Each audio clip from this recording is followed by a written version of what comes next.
So today I'll be continuing with my playthrough of Pokemon Sacred Gold. I probably sound really congested right now because I know I hear it on my end. So it probably sounds worse to people I'm talking to on the other end, but I feel well enough to stream. So I'm going to. The show must go on after all.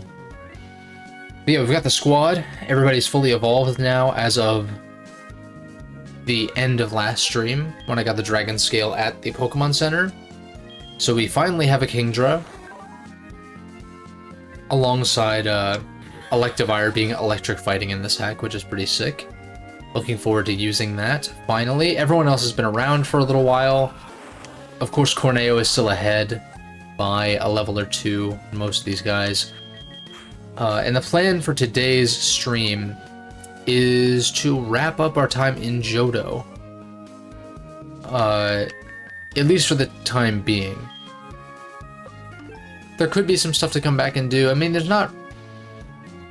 Really, it's just that Mount Silver is technically in Johto. So, like, technically we'll be coming back, but... Yeah.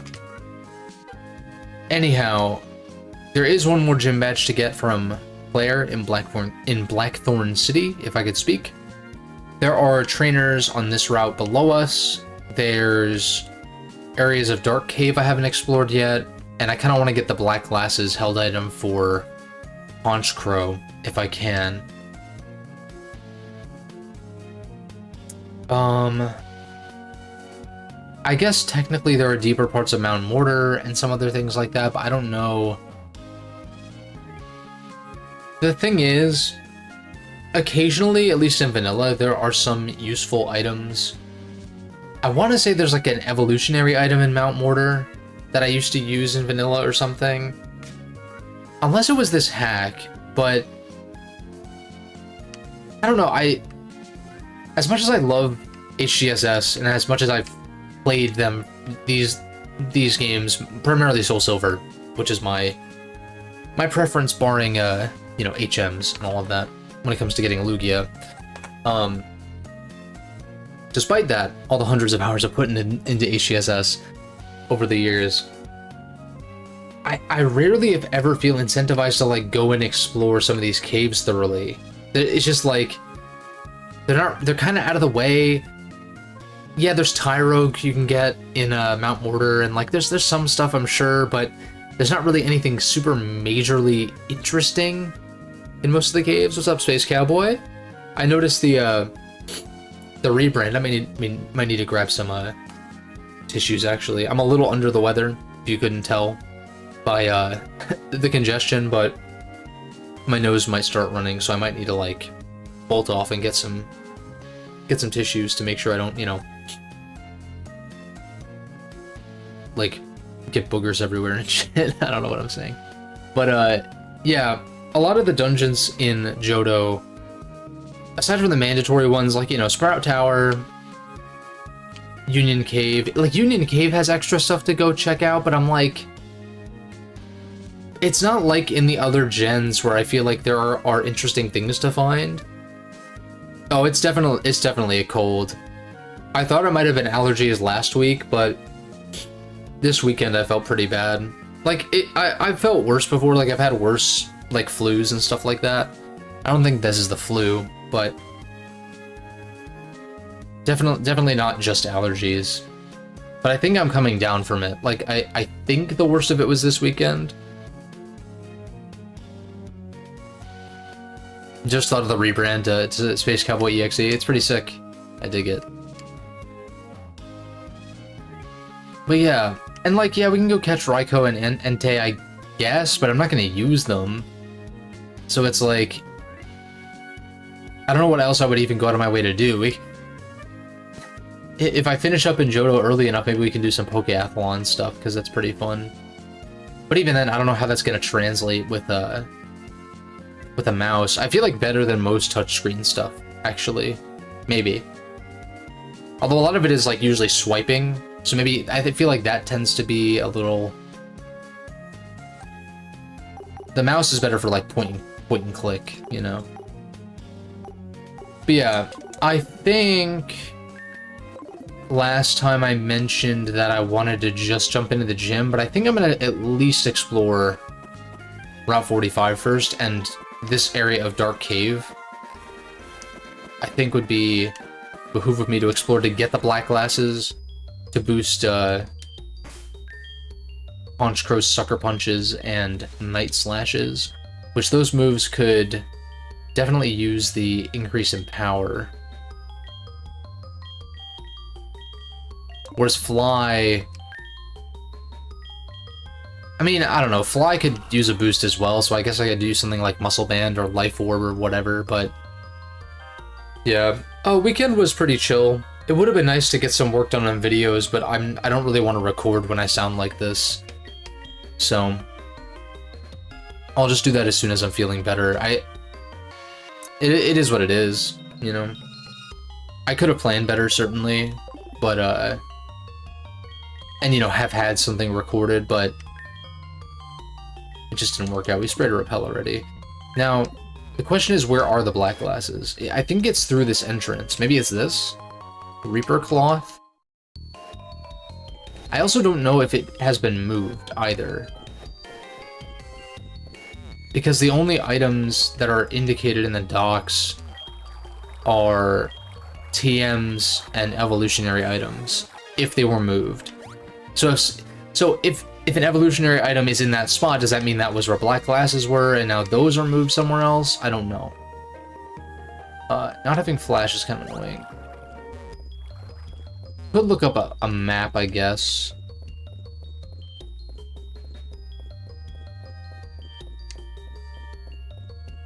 Oh, there's like a guy.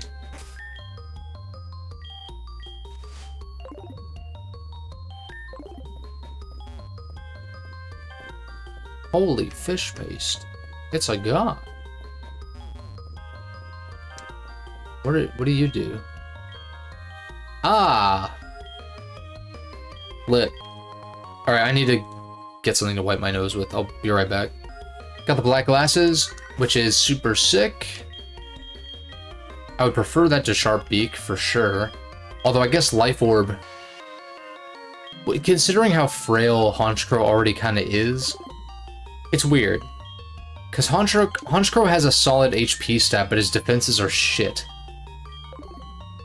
It's like, what is he normally? Like 100 HP, base 100 HP, and then base like 52 in his defenses, which is so fucking bad.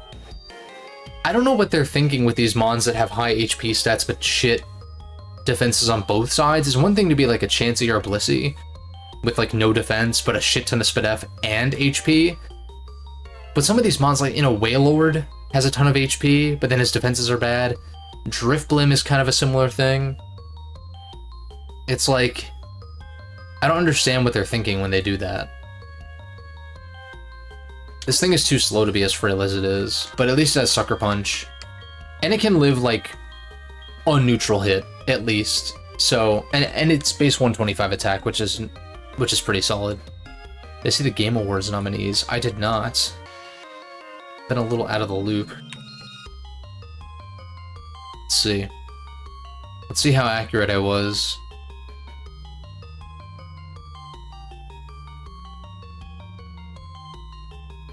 Okay, I knew Erdtree was going to be on there. Metaphor, Rebirth. I was pretty spot on, actually, when we talked about it. Because, yeah, Astrobot...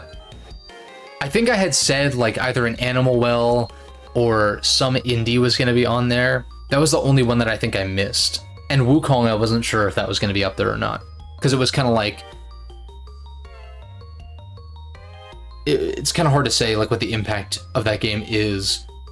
At least in the West, which the Game Awards is, like, hosted in. So, I wasn't sure. But yeah, everything else here makes sense. Rebirth, Metaphor, Erdtree, Astrobot. Nice. I guess I'll take a deeper look at these. Well, let's see. Best narrative. Best adaptation. I'm wondering if they did, like, if they did a best, like, remake or remaster or anything like that. I don't think so.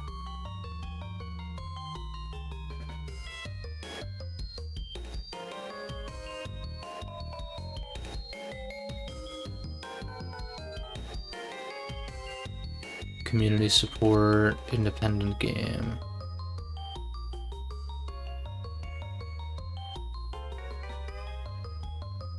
I'm just glancing at these real quick. Dragon's Dogma's up for best RPG, okay. And Infinite Wealth made it up there, nice.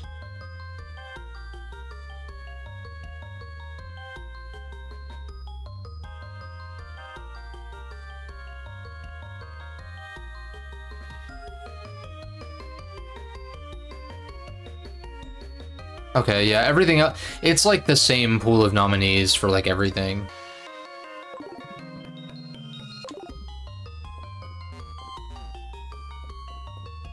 For the most part. I didn't really see much. Like sometimes it's like, okay. Well, I guess like Zelda is one of those where it's like, that's up for some other categories, but. Alright, I got what I came for. An escape rope.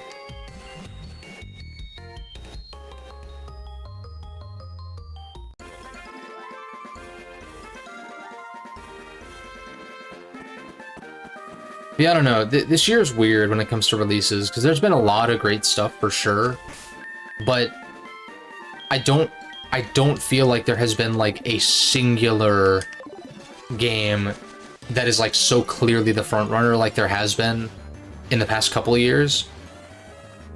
Like Elden Ring was super obvious, and Baldur's Gate was super obvious, I think. If you just consider like the impact they had, and that. I know I talk a lot about on the channel about like how impact and stuff like that doesn't really, I don't know, it's important to some extent, but like it doesn't really matter to me as an individual player of games. Like, okay, yes, it determines what gets funded and what the trends are. Yeah, I get in that sense, sure, but I mean like I don't necessarily care unless I'm already interested in the game itself kind of deal. Completely separated from popularity and impact and stuff. And sure, part of that is a factor as to why I want to check out Elden Ring and Baldur's Gate when I get a chance to. For sure. But I guess like Infinite Wealth being in best narrative. Yeah, but then again, if it tugs on the heartstrings enough, like, you gotta consider the people they're polling for this, too. And it's like, hey, there's a lot of game journalist types out there that think Persona 5 has a great story, so. And that's me being messy as fuck, because I'm streaming. But, yeah, like... Like, I'm sure there's outliers and people in that sphere that do, like, actually feel like they know what they're talking about, but I feel like a lot of the time it's just like... See, that's the side of the industry where my cynical side comes out, is if we're talking about, like, the games journalist side of things. But if I'm looking at my own experience, like, I really don't give a shit about, like, their perception of whatever. That's why I think it's interesting... That's why I think it's interesting to see what the Game Awards nominees and stuff like that are, but I really don't care that much about... Like, it's interesting and it's, like, kind of fun to predict, you know, who might win or who might be the nominees or whatever, but ultimately it doesn't really matter, right? Like, my game of the year, as someone who hasn't played, like, any of the nominees, right?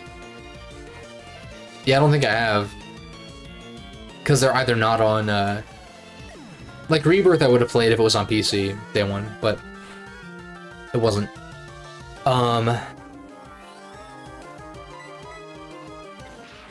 But yeah, and then, like, Astrobot's also PlayStation exclusive. Balattro's not really... I'm sure it's fun, but it's like, I don't know, roguelike card thing. It's like I've played stuff like that so much, and I'm sure it's great. I'm just like, it's not really something I go out of my way for, per se. Maybe I download the mobile version, because it seems like the type of game that I would rather just play on my phone when I have a few minutes or I'm on the toilet or something, as opposed to something I would sit down on my computer to play properly. But that's just me. What else is on there? Wukong I was never really that interested in. to be honest. And then, especially because I haven't played Elden Ring, so it's like, if I'm gonna play a Souls-like, I'd rather play more of FromSoft stuff. And by that I mean, you know, if Bloodborne comes to PC, or when Elden Ring goes on sale, ever. But yeah, I forget what I was even going on about. What's bro yapping about? I think it's so dumb but so funny when like you see those types of comments on a YouTube video and it's like, bro is yapping about like that's literally the purpose of like a video though. Like to yap about things. That's why that's what I think is funny, but yeah.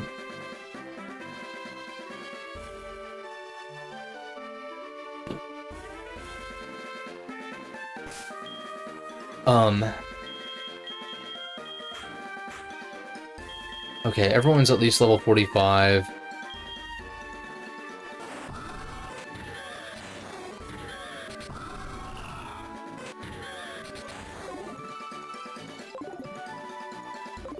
The problem with this route is you have to go down this route like 3 times, I think at least, to like fight everybody and get everything, which is pretty annoying. I kind of wish I had gone for the item. I don't really care about fighting this guy.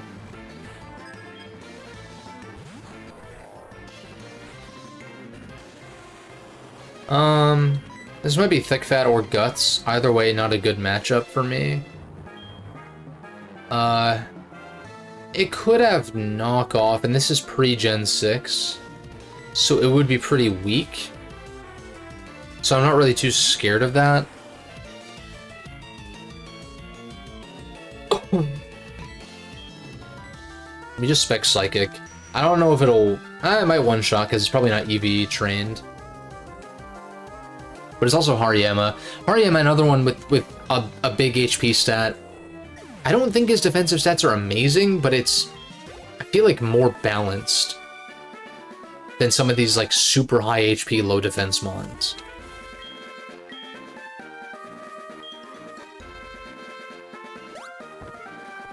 Oh, I can't grab this, okay. Oh, wow. Yay! Definitely not something I could just buy at the Pokémon. That's kind of an issue that... I wonder, it's like, are there too many items scattered about to the point where they've not only become devalued because of the frequency of finding them on the ground, but also because there's so many, not all of them can be something special, and so sometimes it just ends up being like, wow, a super potion when my Pokemon have 200 HP, or like whatever. I mean, we're not there yet, but you know what I mean. It's the same sentiment. It's like, wow. Fucking worthless. But yeah. I'm more so interested, when it comes to the Game Awards, I'm more so interested in like what gets announced. Because like that's the thing. Oh, and I guess as far as like playing nominees, like I will play Metaphor, but I've gone into it on stream before about the audio issues and like also just kind of feeling content with what I played of Atlas this year, which was kind of a lot. Not only like the re-releases, like the remakes, or the remake of P3 and, you know, the remaster, or whatever you want to call it, of SMT5, but also like playing Strange Journey in 4 as well.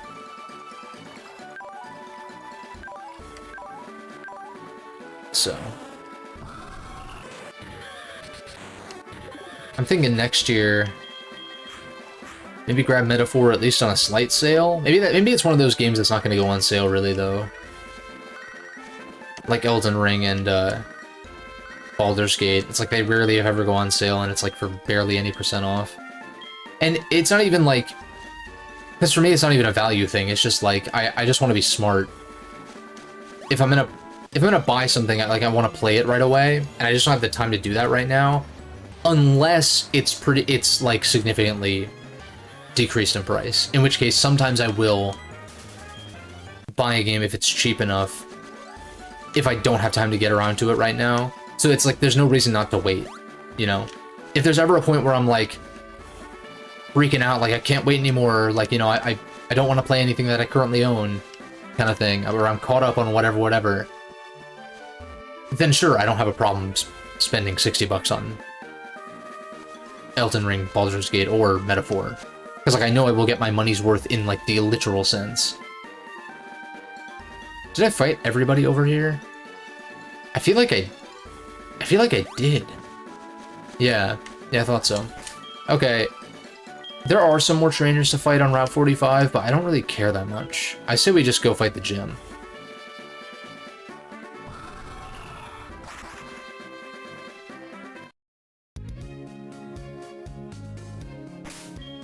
Yeah, I played a decent amount more of Final Fantasy X-2 over the weekend, so that was fun. I was like, I'm starting to come around on it a bit more. I still think I don't really, I don't know.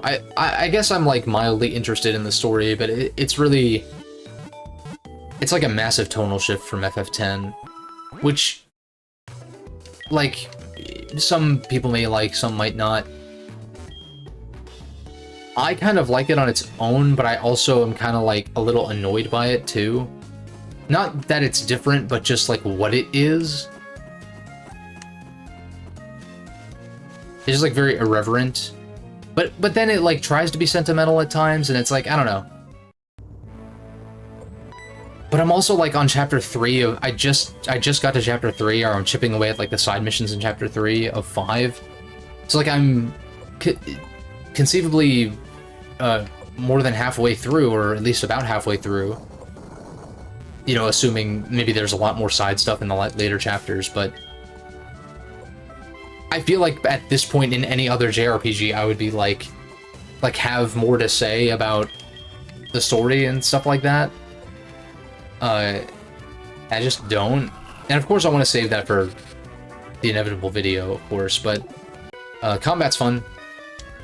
And that's something that I usually say with caveats with Final Fantasy, where it's like, it's usually not the reason why I continue to play Final Fantasies, but like usually it's enjoyable enough, but it's not like the driving factor for me more often than not. But this game is different.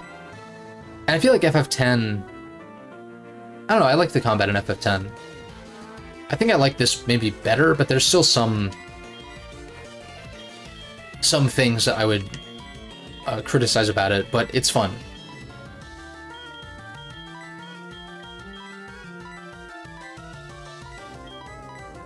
And so that's cool, because it's like, okay. I mean, like, the earlier ATB titles are fun too, to an extent, but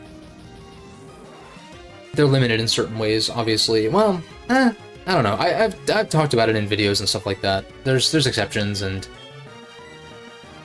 whatever.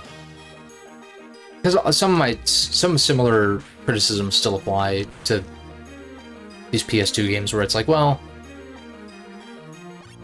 you don't really have to like really get too nitty-gritty to like beat the game kind of deal, which I would say would be fine if there were like difficulty options, but there's just not. So it's like, that's great that there's super bosses and stuff, but usually by the time I finish the main campaign, I'm like, I've had my fill. And I can come back and do it later, whatever, but just the type of gamer that I tend to be, it's like the fact that I've only done previously like a small amount of Battle Network 3's post-game, despite that being, you know, hyped up as one of the best post-games in video games, and I agree, it's one of the best post-games I've played. My thing is, like, I'm just not usually a big post-game guy. It's cool when it's there, and it's cool when, like, there is stuff to do, like in Pokemon, for instance. It's like, okay, much of the post-game in Pokemon is, like, training for competitive battles. Not something I want to do, but it is nice that the game lets you continue to wander, and, like, the game doesn't just end and is like, hey, start a new game kind of thing. Because there's a lot of games that do that, too. Or or reload your save from before the final boss kind of deal. So, like, it's cool in that regard when games do that.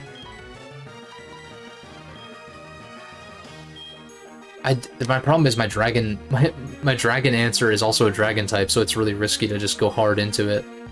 That's why I guess slow U-turn is good, though. Maybe not on Bagon, because this thing is like a child, but...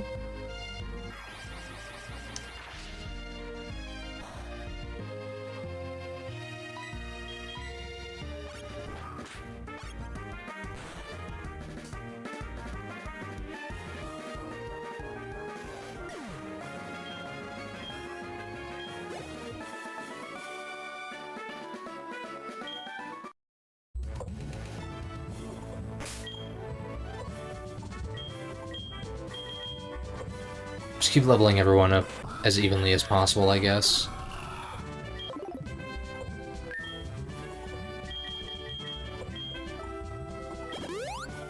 These are still going to be good for healing outside of battle for a while. In battle, I have enough hypers and maxes that I've just picked up to be able to manage. Let me...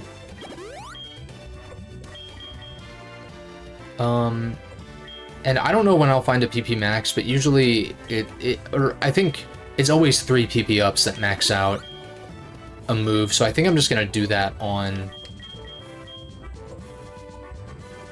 I think I'm just gonna do that on Sucker Punch, because I think that's my only 5 PP move on the squad. Eruption might be another, if I decide to run that on Typh. Yeah, like everything else is like a Focus Blast, but like... If I miss Focus Blast, this thing is fucking dying, and then, you know, it's out for the rest of the battle, basically, so... Who cares if it's maxed or not, I guess.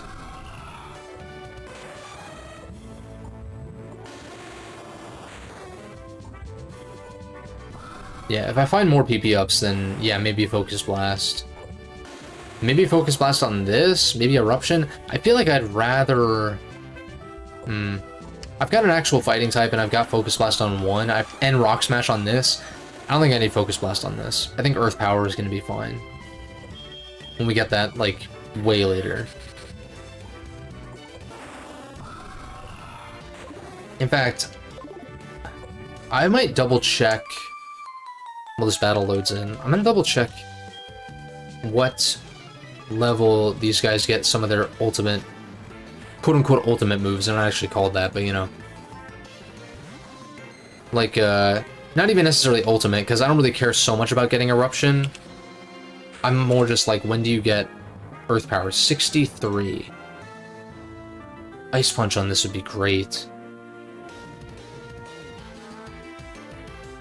If I had an extra heart scale... I'm just gonna Brick Break. I want to see how much it does. This is now Stab. We're now base 123 attack. Okay. We take those. Typh gets, yeah, Earth Power at 63. Gengar's pretty much set. Honchkrow, I think, is just... Well, he gets Brave Bird at 65, but... I don't actually know if I'm going to run that, because Fly is too good for utility just outside of battle. Obviously, Brave Bird's better in battle, but... I don't know. I think Sizz gets a Night Slash at 65, but that's base 70 though. I think I go into this.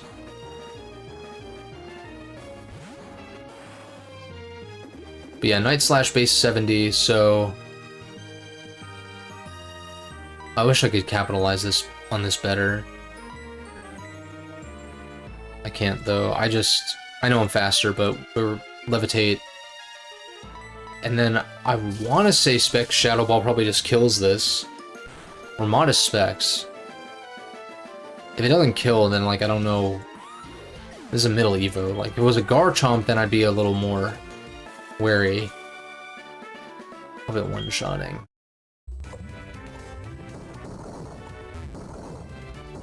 Oh yeah. Do this. Rotate.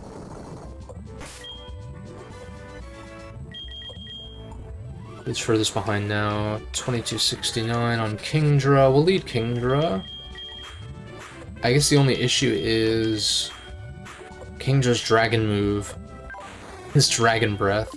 Which, this thing might be strong enough to, like, kill some of the smaller dragons with that. But it really wants Dragon Pulse. Which I believe is the TM for this gym, so...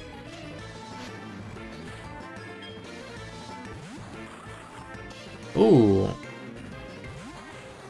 Convenient Ice Beam target. Bum, bum, bum, bum, bum, bum. Electivire gets Cross Chop at 43. Oh, I missed it. Oh no, wait, Cross Chop at 43, Close Combat at 58. Oh, that's right. I think I had mentioned that a couple streams ago, that I was like, oh, we're gonna miss out on, or I had missed out on Cross Chop, but it would get replaced by Close Combat. Granted, 15 levels later, but still though. How'd you live though? Are you... No, you wouldn't be part fairy, because that didn't exist. I can go into this and BP.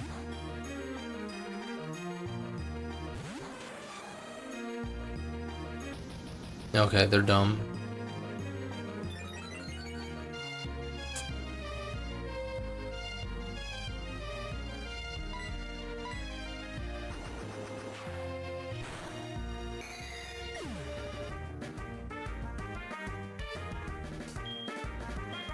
Yeah, I'm just at that stage of my cold where it's like... Nose just keeps running and running and running. It's like... Stop. Well, even then, it'll stop, but it's just like...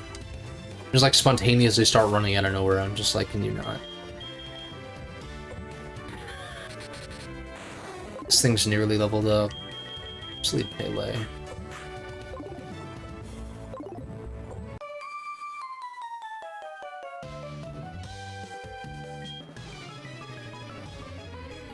Yeah, this is a shorter stream, I don't really mind. Well, I guess we do have to go fight Ho-Oh. That's not actually that big of an ordeal, though. I'm just gonna Will-O-Wisp you. Fuck you.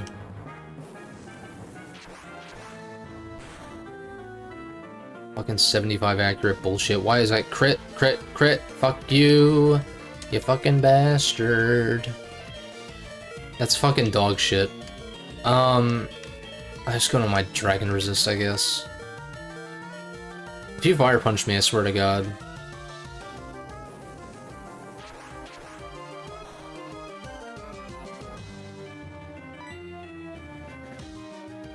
Am I banded? Close to the end? You would think. You would think, given this is the 8th gym, but not quite. Although, because, I guess if you're not familiar, Gen 2, which, you know, these are remakes of, are famous for, not only starting out in a new region, but also continuing into post-game. Not even post-game, it's really just like the second half of the game, in the Kanto region, like in the original Pokemon region. So, we've got a whole nother region to explore, although there's not really much railroading at all. Like, we can kind of go pretty much wherever and tackle the gyms in pretty much any order. So, by virtue of that, it'll go by a lot faster. Like, it's not gonna be like... It's not gonna be like it was here, where it's like a gym, maybe 2 per stream. It's gonna be more like, okay, train up, you know, fight a bunch of trainers, tackle, like, a few gyms in a row. Yeah, right at the top of the mountain, waiting like a demon, yeah. Yeah, that's like, once you get all 16 badges, so you get the 8 in Johto and you get the 8 in Kanto, then you gain access to Mount Silver and you can go. fight red. And so that'll be where this playthrough will actually end. And of course, there's more to. There's like Battle Frontier, like all the like stuff from Platinum was carried over, like Battle Frontier. There's a Pokeathlon for mini games. You can rematch gym leaders. The Elite Four gets stronger once you beat the Kanto leaders, I want to say. Maybe it's actually before that, but no, I think it's once you get 16 badges, the Elite Four gets stronger. So it's possible, depending on where I'm at, stream-wise, how quickly we go through Kanto, maybe I could rematch the Elite Four before fighting Red. It's possible. It's an option.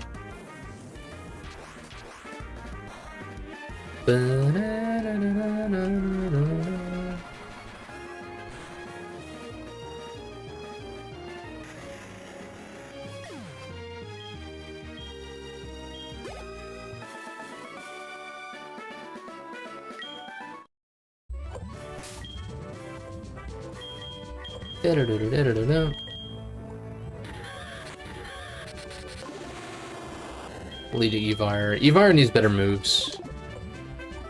That's the main thing I'm missing. I'm trying to think if I need...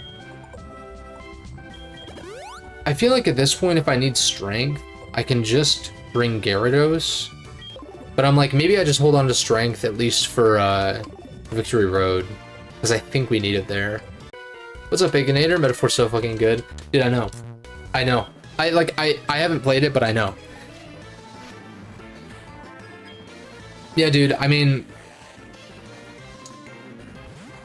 we'll see when I get around to it. It's possible. Like, I don't want to make any promises. It's possible I start it by the end of the year, maybe. Just finish the 3rd arc. Nice.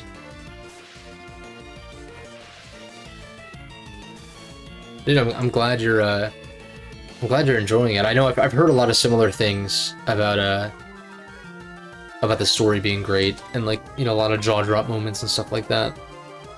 I'm trying to keep my expectations in check, but I mean, I know I'm gonna like it. That much is clear. Like, even if I don't feel similarly about, like, the story or whatever, I know that the gameplay is gonna slap. So, like, that's the thing. And, like, I know the story's gonna be good too. It's just a matter of, like, tempering expectations kind of deal. For myself, because I don't want to get, like, too hyped about it. I might just be... I feel like, though, even pre-release, I was one of the few people who was, like, not skeptical, but more just, like, not, like, foaming at the mouth for it, necessarily.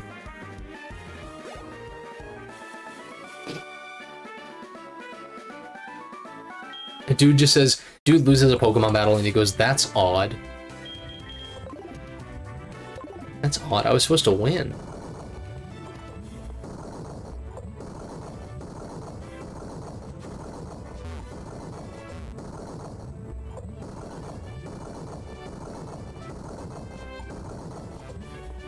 Oh god, this demon. No Ice Punch on Evire is gonna be a pain. I might go CB on Scizor. I think I need that damage. Like, I need Bullet Punch to, like, fuck some shit up when I click it. The fact that Bug Bite only 2 KO'd that Flygon, like, barely, is concerning. I feel like I'm underleveled.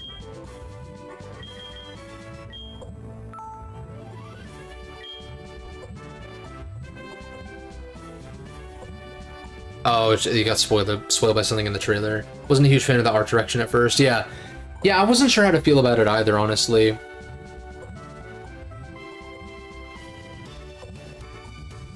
God, it's not even like I need to blow my nose. It's just like,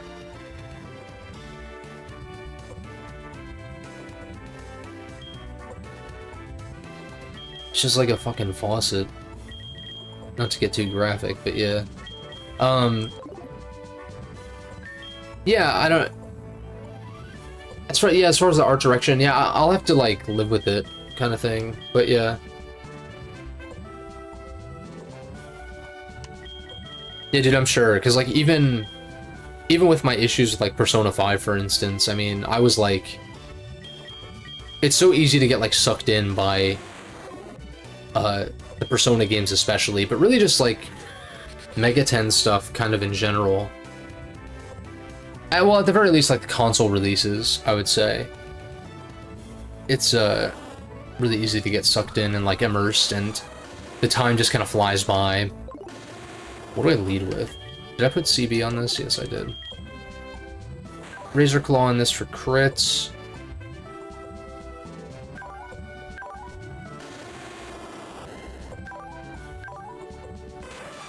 I think I have some Haban berries. Maybe I run a Haban berry on this?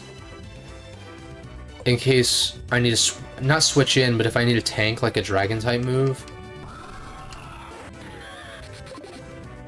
And then what do I lead? She usually leads Gyarados, I think. Which is going to Intimidate. So, but there's not really much getting around that. I could U-turn. I could lead Scizor U-turn into Evire. I don't hate that. And then let me see... berries. Yeah, I have a Haban berry. I know, I like the crit chance, but I think because we're going up against a Dragon-type trainer, I think the Haban berry is gonna be good. And I'll probably live unless it's like a Draco Meteor or some shit. Hey, thanks for popping in, man. I'll do my best. I'm not feeling my best right now, but I'll try to make it a good stream. Alright, yeah, we'll lead Scizor, will U-turn into Oni, and then if she doesn't lead Gyarados, then, yeah. We'll just kind of play it by ear. I can still U-turn into whatever I need to, basically.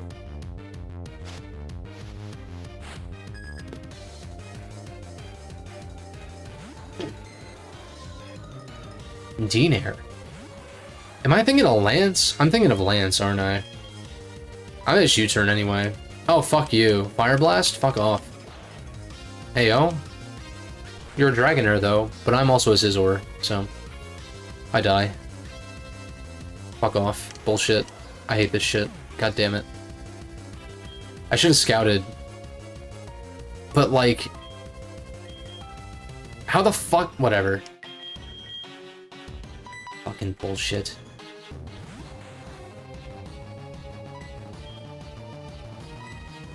I'm just gonna Dragon Breath. Ideally at 2 KOs. Okay. No Para. Para's me. Thanks. This is the most annoying Dragonair of all time.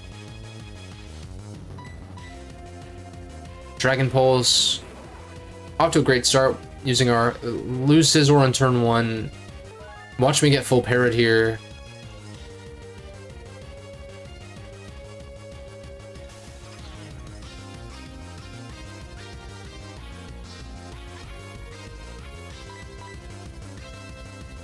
Whatever, dude. This fucking battle's over already. I hate it.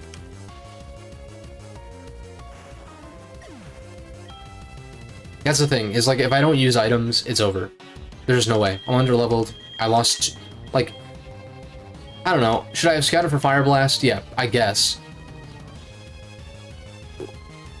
I assumed, like, T-Wave turn 1 or something, but yeah, whatever.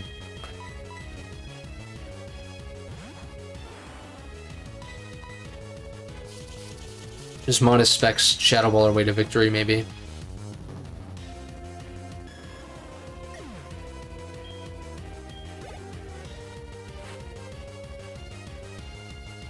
There's the Gyarados. You're supposed to lead that. I'm just gonna Shadow Ball again. This thing has like decent Spit F, but we're also a Gengar. Oh my god!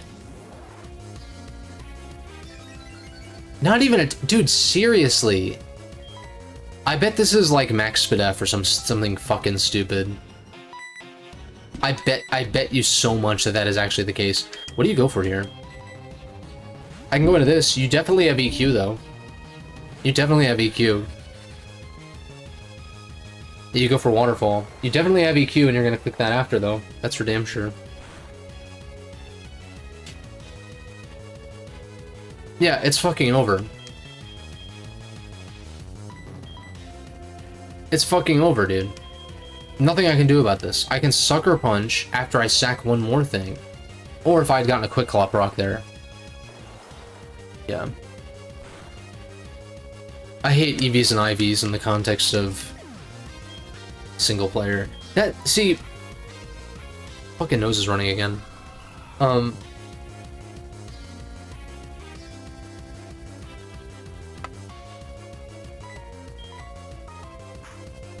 What's it called? I mean, this kills. No, it doesn't? Okay. I think about something like SMT, right? Infamously difficult, whatever, whatever. But, like, obviously there's more dynamism because it's, like, more people in the field and stuff like that. Which is something I've talked about a lot in regards to Pokemon specifically. Like, most JRPGs are not, like, 1v1 on the field. Obviously, it's technically 6v6, or up to 6v6, but it's not 6 on 6 at once. It's a bunch of 1v1s that you're switching into and stuff. Which is cool. Especially in the competitive sense, as I've said a million times. But here's the thing, even with as much optimizing as you're doing in SMT and blah blah blah blah, it's like, but you're not... But you don't have... In order to get the best outcome... Sorry. In order to get the best outcome, you're not going and fighting specific demons over and over and over again to, like, max... Like, I just... And, like, yeah, there might be stat variances from demon to demon, maybe, but the game never really... I guess Pokemon never really makes IVs like that apparent to you either, but...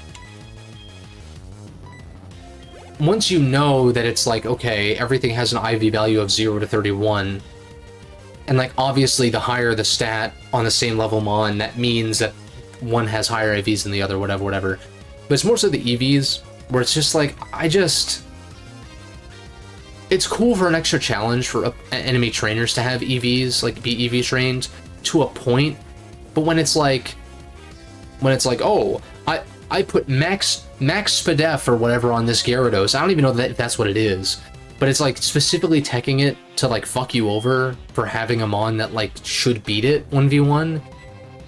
Because you didn't EV train, and it's like, oh, we'll just EV train. It's like, no. And now that I know that that lead Dragonair has Fire Blast, I'm sure I'll be fine. I guess T-Punch is whatever, I don't know. I already lost, so it doesn't matter. But yeah. Doesn't help that Dragon types were, like, extremely powerful in this gen.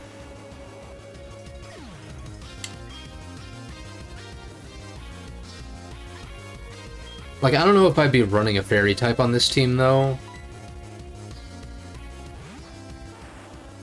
So, I don't know if it would really make much of a difference.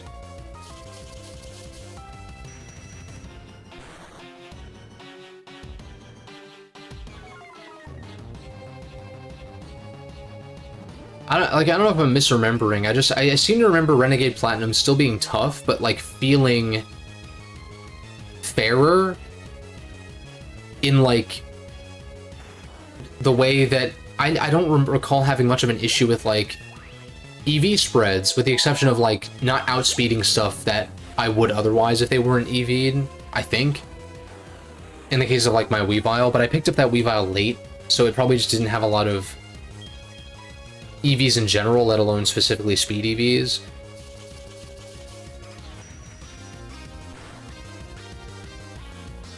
Also, I think I left it in on, like, an Alakazam, which has a higher base speed. Wait, no. Weavile's base 125, right? I should know this, considering Weavile's my favorite Pokemon, but it is base 125, I believe. Speed. Yeah, and Zam is 120, I know. So yeah, that was a case where like it should have outsped and killed, but because the Alakazam was max speed, like EV trained and stuff like that, that's something I should have figured though, and like switched out because of that. And there are instances like that, but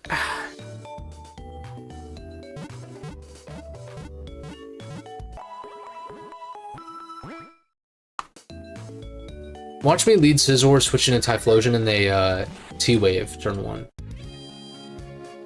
I'm not even totally sure. Do I need to go get T-Bolt for Gar?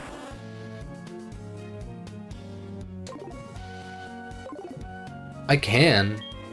I can go do that. I believe I have enough Poké Dollars to buy coins. Yeah, I have more than enough.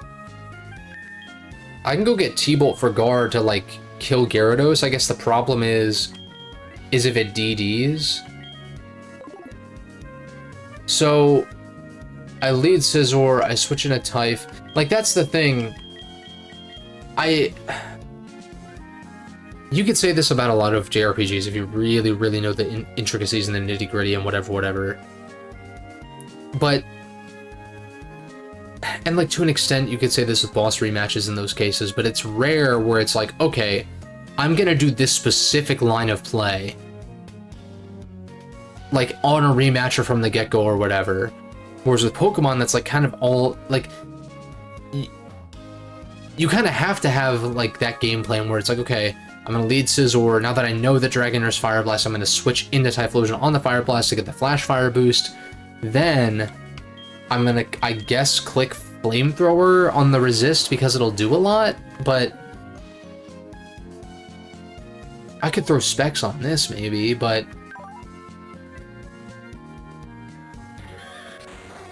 also the Habonberry gets eaten because you don't reload a save when you game over. Like in most RPGs, it's just, I don't know.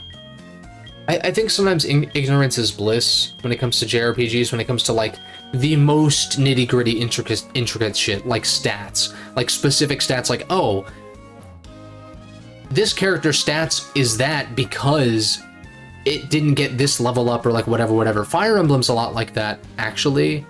Like knowing growths and being like, okay, like the end game for Fire Emblem knowledge is like, I need to hit this strength threshold or this speed threshold by this chapter to deal with this threat with this character. Otherwise, I have other characters on the bench that can maybe use instead or whatever. And that's like the point of most Fire Emblems is like you have other characters you recruit where if you get screwed on your level ups, then you have outs. And like I guess technically that could be the case here. The problem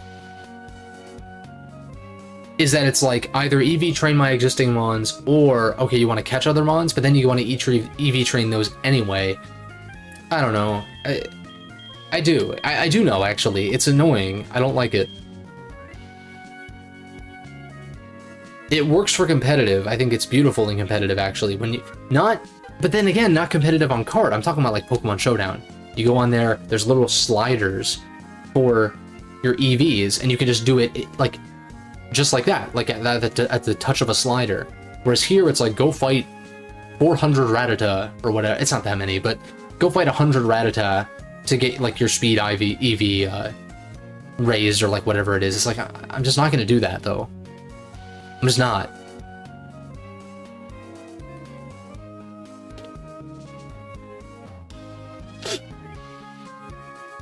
And then when it comes to changing that kind of stuff in PK Hexes, then it's just like, what's the point, though?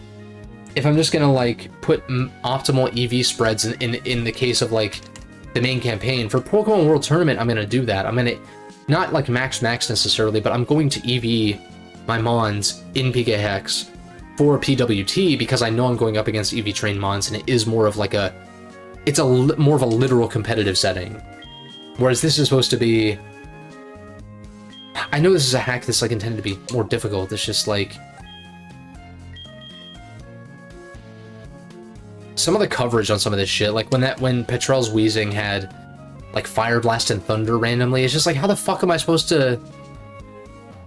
I get the, like, part of the point of it is to catch you off guard, but it's like, how am I supposed to play around this, especially if you're Nuzlocking or you know, not using items in battle or whatever? Then it's just like, It's like, okay, I got sucker punched by a fire blast on my Scizor.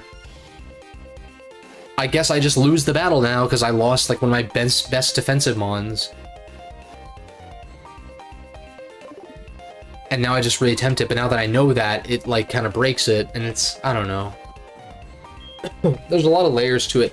I felt like Renegade was like, I felt like Renegade I could get, it was like balanced in such a way where I could get by on a casual run. Obviously with items in battle, obviously, but I can get by with,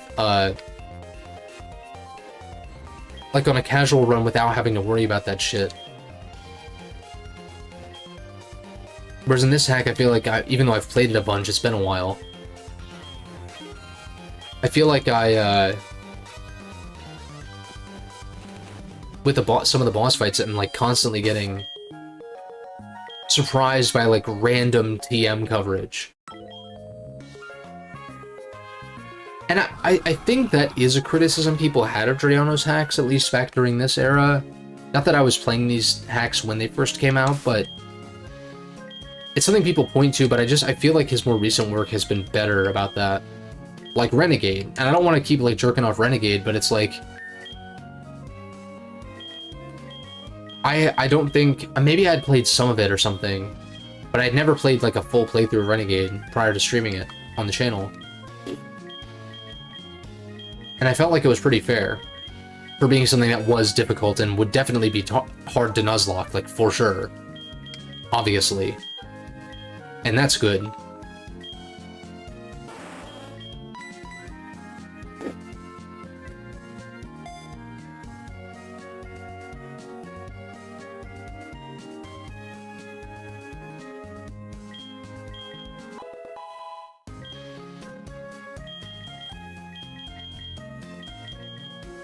I did say I like Giga Drain for ground types, but we're dealing with a Gyarados potentially, so... Alright, I guess I do what I said. Well, I guess it's especially bad here because Dragon types don't really have much of an answer. Like, the answer is themselves. So that puts you at risk too. I get that that's like kind of the whole point, but then it's like, okay, if you're not EV trained then, if you don't have an EV trained dragon, then you just straight up lose every single time because, you know, the speed stat is a binary thing. How fast do you think you speedrun BN5? With Buster Max?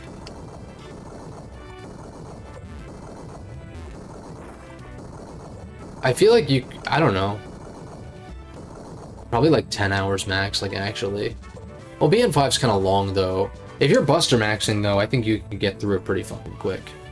Honestly. That would be like, that'd be the instance where I'd say probably 10 hours, like absolute max.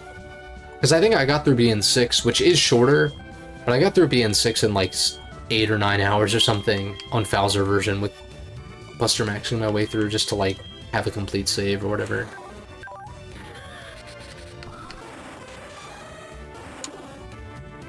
I don't know what else I would lead. I guess I could lead this, but I don't have Ice Punch or anything. So I can't touch Dragonair super reliably, but I am immune to T-Wave. I can't...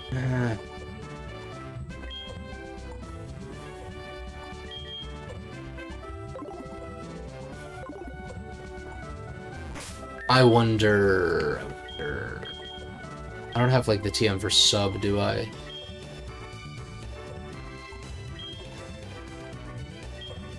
No. I'm like, what if I switch into this, get the Flash Fire boost? I could switch into this on the T-Wave, though. And get the Motor Drive boost. I guess the only problem is, what do I do after? Brick Break? Like, do I have the Black Belt? Boost fighting type moves? I kind of doubt it. I got King's Rock, I got Muscle Band.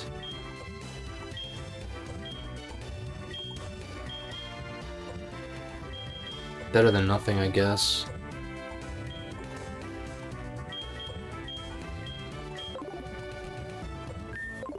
Because then I can T-Wave the Gyarados.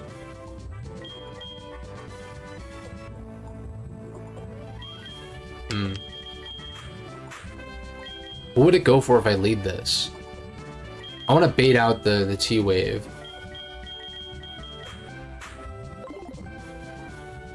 I'm going to save so I can just soft reset and reattempt.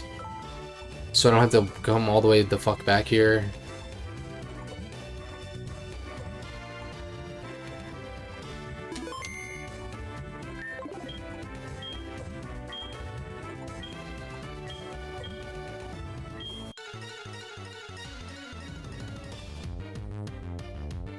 This is where running like Mammoth Swine would have been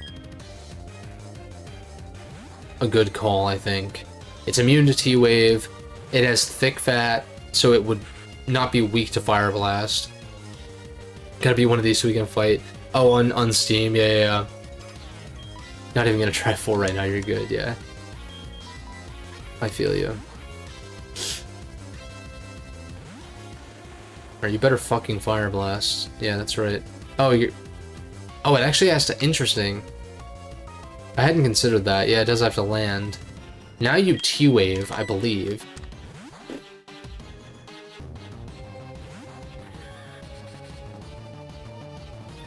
Yeah, so we get this speed boost, the motor drive boost.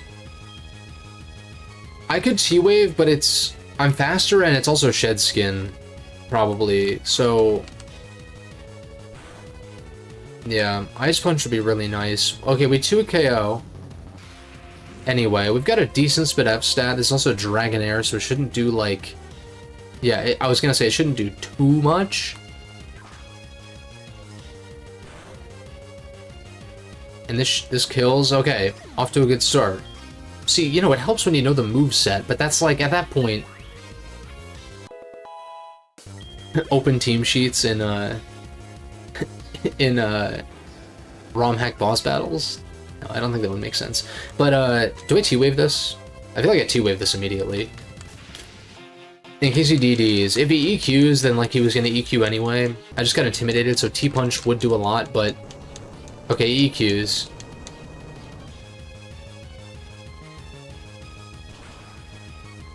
This surely kills me. But this did its job. I think it's free to just go into this and T-Bolt.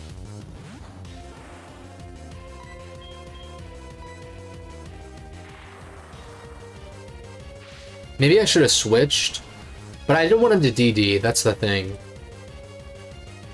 I mean, Gar probably outspeeds even after a DD. Yeah, probably does. But I don't want to risk it. D-Nair. Another D-Nair.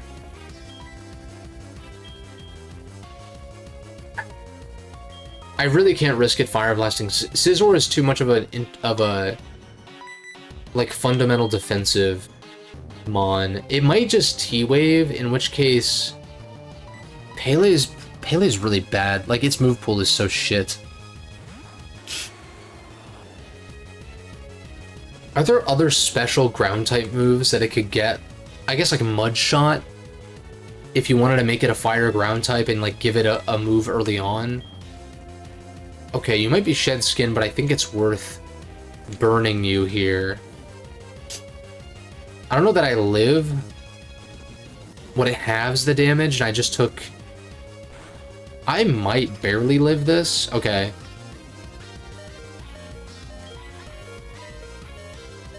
Shed Skin proc on your turn or mine? I could go Scizor, but this is the last turn of Outrage. So I think I just heal. I'm just gonna Hyper. I'm gonna try to not use Revives in battle. I think that, like, that's a fair thing. Then again, if it's at the cost of, like, losing to the Elite Four, I really just don't want to rematch them all over again. It's like, I don't know. I don't really have anything to prove, to be honest. Like, that's not why I'm doing this. Nice crit. We'll see. Serious with that shit? You fucking serious with that shit? You better land. Okay.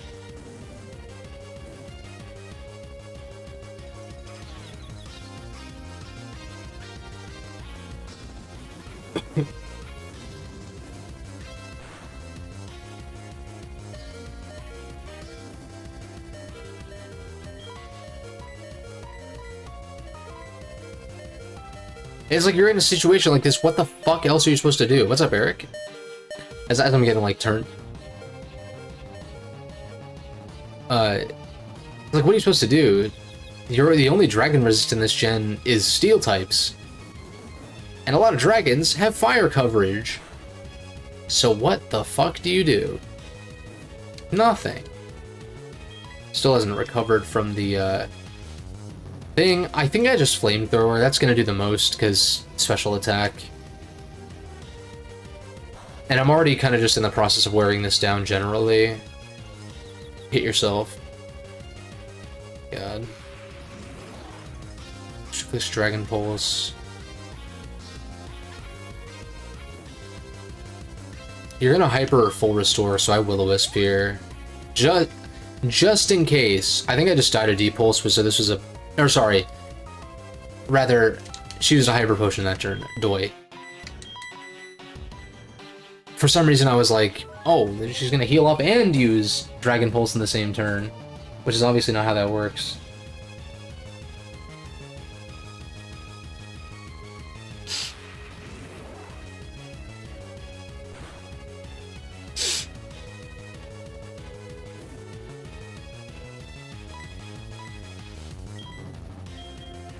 Flame.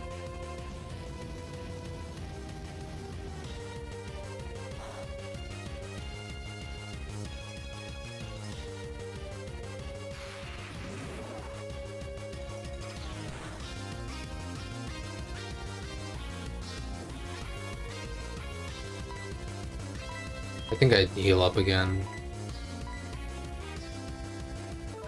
Oh, potion stalling. It's like, dude, it's like I was saying, what literally tell me what I'm supposed to do? Grind levels, EV train, I would rather just use items in battle. Like, if you're telling me those are the options where it's like, oh, just EV train, so you live this specific role and whatever, and it's like, no. Run a team of 6 steel types so you get 6-0'd by Fire Blast. It's like, no.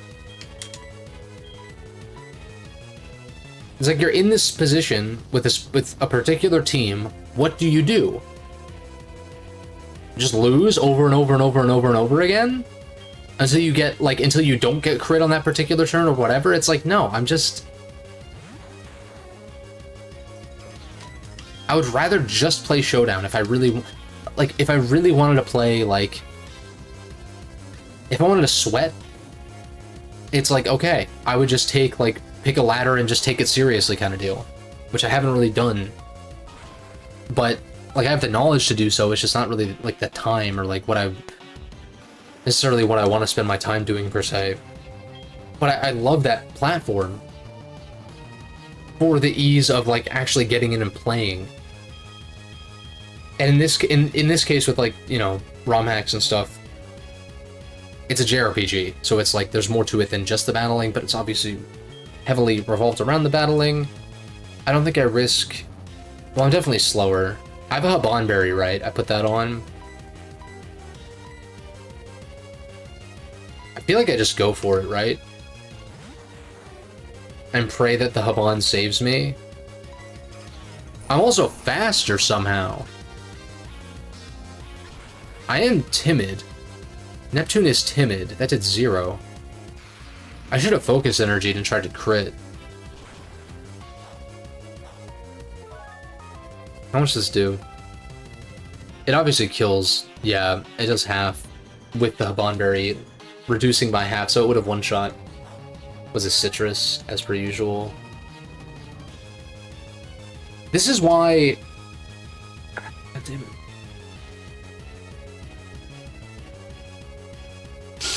This is why I'm open to the combat system change in, like, the Legends games, and why I think that, you know, if Legends Arceus had actual battles earlier on that weren't just, like, 1v6, like a bait. Like, I get lore-wise why it makes sense, but it's like from a gameplay standpoint, if it had actual battles prior to, like, you know, the last third of the game or whatever,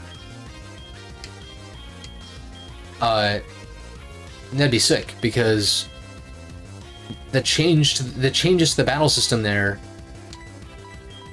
make it something that is more friendly to like an actual JRPG campaign experience and not just a competitive PvP, you know, singles or doubles experience.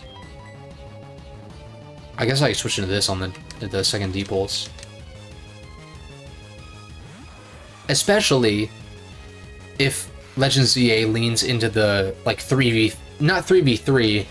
There were some encounters in Arceus where it was like they would send out 3 Mons and you would just have 1, I think, which is dumb. It should be 3v3, but that's like, you know, that's like Final Fantasy X, or really like any of the other ones that have 3 members on the field, like 7 and 8. Just not ATB, like it is still turn-based, but it's very Final Fantasy X in that way. And therefore, like, very Digital Devil Saga, because Digital Devil Saga is very FF10, etc. and so on. But, like, that format works. So, yeah, this thing will not have a fire move, because I don't think it gets it. Right? Right? Otherwise, I'd probably be running Flame on my own, actually. I think I just Bug Bite. Oh, if I break through, you're in trouble.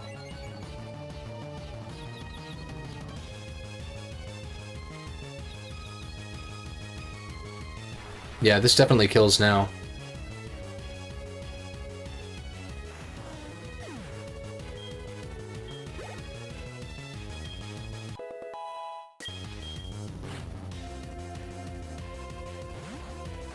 Mence, you definitely have a fire move.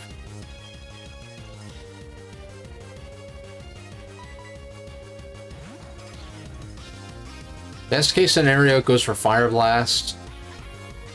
I outspeed and paralyze with Dragon Breath.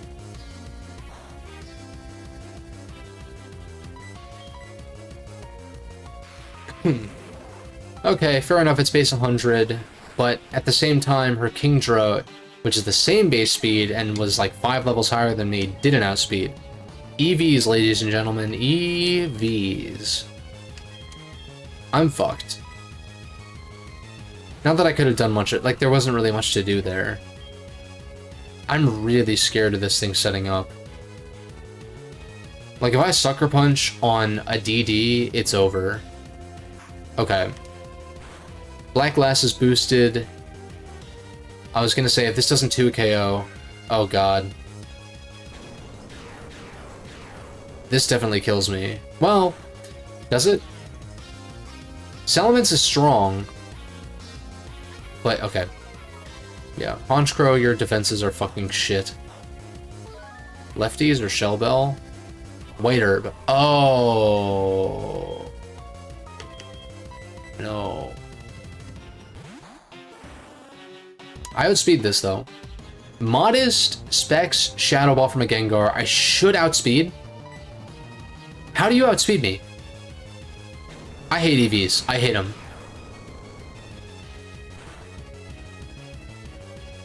Base 110 versus base 100. And you crit me, which probably didn't matter. This is fucking bullshit. What do you have in the back? What's your last? Because I'm thinking, like, BP probably kills you. I hope. Okay. Finally, like, an actual an interaction that I can actually be, like, put my knowledge to the test on. And be correct. Will you have Fire Move? Does she have Fire Blast on everything to deal with Steel types? Because that's the only counter to Dragon types and you're fucked? Otherwise, I guess I have to go for it. You're not a Fairy type, so this doesn't kill. Does 2 a KO, though.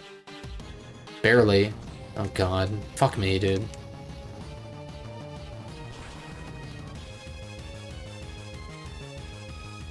Yeah. It's like, now what? I have all this knowledge. And so I just manipulate the AI into... It just... I know the same thing can be said to an extent for other JRPGs, but, like, it's so much more emphasized here because of the 1v1 nature. And I don't like it, because then it's just like...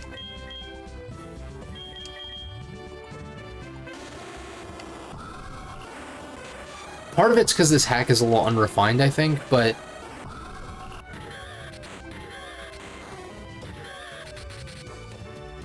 I do feel like the single-player, single-battle-oriented Pokemon games are more suited for casual play. I do. At least for me. That's what's most fun for me. But vanilla is like too far in one direction, and I feel like this is just like, well, I've got 2 fire resists, one of which is weak to dragon.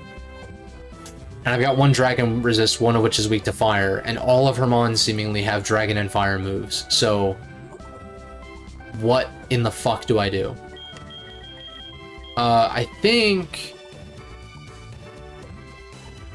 the line that I did initially worked, like go into this on Flash Fire to bait Thunder Wave. I could just lead this and try to bait Thunder Wave, and then just go hard Oni, but I think, yeah, see, watch this.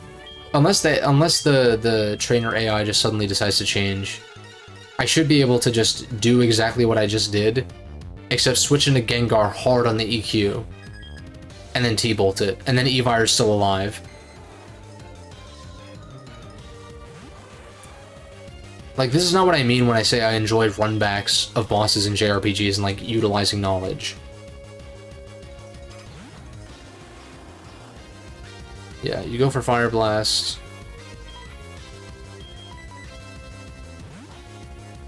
Boom, boom, boom, boom. You go for T-Wave. I get the speed boost. I 2 KO you with Brick Break. As per last time, unless your IVs are randomized or some shit. Yeah, clean 2 KO. We tank this. And I don't want to T-punch the Gyarados because it's intimidating me. And Thunder Punch is really weak, so I don't think it kills. Even if I wasn't intimidated, I don't think it would kill. Especially with how bulky this Gyarados seems to be. I know T-Bolt one-shots. Unless it's a shitty roll. But you're not going to DD here, you're going to click the super effective move because apparently this is Gen 1 or some shit. Yeah, okay. And I go for T-Bolt because I'm faster than you. And T-Bolt kills. It's like, it's too predictable at this point, you know? That's why the best encounters are like, when you can just barely scrape by, like, that's what you really want to go for, but because, like, I wouldn't even say skill, but, like, there, to an extent, like, I would say, I guess there is some kind of skill towards, this thing was, like, Outrage, Dragon Pulse, and, like, Pele was kind of eating it up. I kind of want to go Stark on the Outrage, though. But, because I think it did click Outrage just immediately. Yeah, yeah.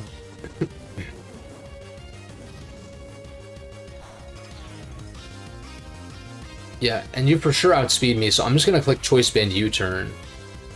In case it's a 2-turn Outrage, because I don't want you to click Fire Move if you have it. What was I saying, though?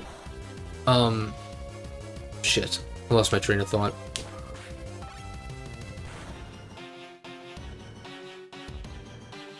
It's hard to, like, manufacture, so to speak, those close wins in a JRPG, which is why I think having difficulty modes is nice.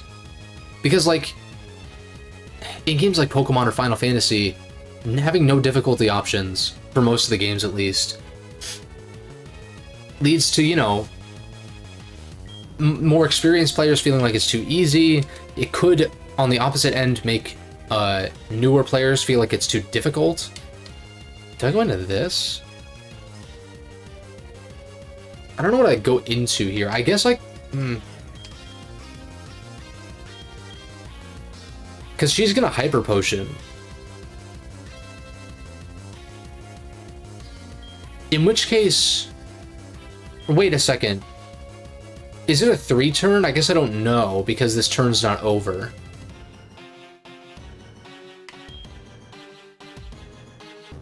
Oh, I might be able to kill this then. If it's a 3-turn outrage. If it's not... I think I just go back into Gengar then. What do you call a low-fat Pokemon? What do you call a low-fat Pokemon? Is this gonna be like a Miltank? Butter-free. There you go. Not the one I was expecting. Alright, that was a 2-turn outrage. She's gonna Hyper Potion because the AI is like very predictable in this circumstance. Why are mountains so funny? I think you told this one last time. Maybe it was a different mountain related one because they're hill areas. Yeah. Okay, clicks outrage again. I guess she's not in the red health. If this kills me, I swear to God, I'm just using a revive in that case. Alright, I definitely outspeed. I kill the Shadow Ball. Used to hate puns, but it Groudon me.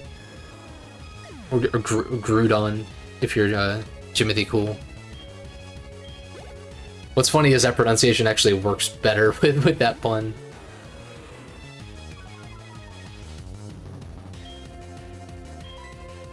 I guess it works with either one, because it's still kind of a reach, but yeah. You wouldn't click Fire Blast right away. I don't know if this is DD. It's probably not, because it's Draco plus Fire Blast. It's special, or maybe it's mixed, and you wouldn't run DD on mixed, so I don't need to worry about DD. Does Neptune live with a Bonberry? I don't go hard into it, but I'm thinking, like, what do I pivot? Unless I just take the damage with this. She has... Oh god, what's she? She's an Altaria? And... Kingdra hasn't come out either. I know my Kingdra outspeeds hers. Not that it helps much because Dragon Breath is super weak. But I do know that. So maybe this interaction ends... Shiny Rayquaza has been announced. Is this another pun? Or is this just a statement? But, I think I end this interaction with the Salamence with Kingdra on the field, tanking something with a Bonberry, and clicking Ice Beam in retaliation. Then her Kingdra comes out, I outspeed it, Dragon Breath it for chip, maybe paralyze it. That's a raid Scarlet Violet. Okay, I wasn't sure what to expect out of that. I was anticipating a punchline, which is pretty funny in its own way. Let me think. This thing can only really do neutral damage to anything else, but it outspeeds everything. But Altaria is pretty slow. I also have Sucker Punch, which I know does about half to this. I think I just take my chip. Oh, it's faster. Is it? It's not Scarf, though. I forgot this outsped me the last time. God damn it. A base... Isn't it base 100? Outspeeding a base 110? I guess it's not too far-fetched if it's max speed timid or something stupid.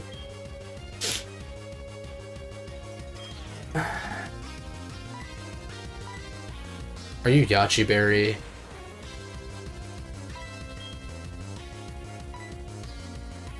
Okay, it goes for Pulse, which I definitely live with a Bon. Draco would have been scarier. No, it's White Herb. I remember seeing that, actually. It's White Herb, so that way it wipes away the Draco Meteor debuff. If Ice Beam doesn't one-shot, it's going to do a shit ton, but that's going to just kind of bait her to Hyper Potion. It doesn't quite one-shot. Are you going to Hyper here? I guess I don't really need this for Kingdra, because it doesn't really do much in retaliation, so maybe I... If she Hyper Potions, Ice Beam is the right play. If she doesn't, then switching into Stark is the right play. But if I switch... Let's say I switch into Stark on a Dragon move, or let's say I switch into Stark on the Hyper Potion. Then I switch back into Kingdra on the Fire Blast, or I switch into Pele on the Fire Blast, I guess. But then does Pele die to a Draco? Probably, right? I think I have to sack... her Dragonair... Am I forgetting, like, did she already use her Hyper? Because this happened with her previous Mon, where it was at around this health. She didn't Hyper Potion.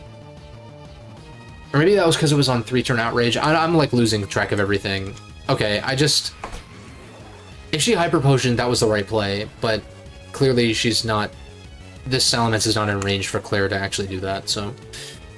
BP kills. If you Hyper Potion here, I swear to fucking God. Like, I swear, dude. Ah! It was a misinput. Misinput. That was most definitely a misclick. If you don't think so, then I don't know what to tell you. Take the tinfoil hat off, please. Oh my God! I'm so shit. I'm reviving. I'm very shit for that. Like, actually. I clicked without even, like, reading. Fuck off, dude. God damn it. Alright, we're using Divine Pulse on that.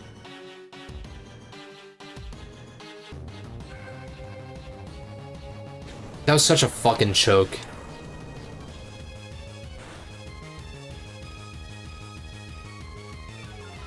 I don't think I need Evire for anything else.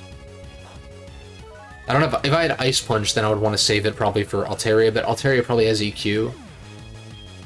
If it's physical. Okay, BP is not the first slot. It probably should be. This is why using touchscreen is probably better. Alright, Evire would have been alive, but I don't think it's... I don't think it's gonna matter, really. Goes Altaria to click Fire Blast. I go into my Fire Immune, and then click question mark because I have nothing to touch this with. Or Flamethrower, or whatever. I guess I just Will-O-Wisp. I mean, you're Natural Cure, so if you switch out, then sure, but... Just in case you're mixed? Okay, it's just Special. Which I think I probably 1v1 with Potions. Yeah.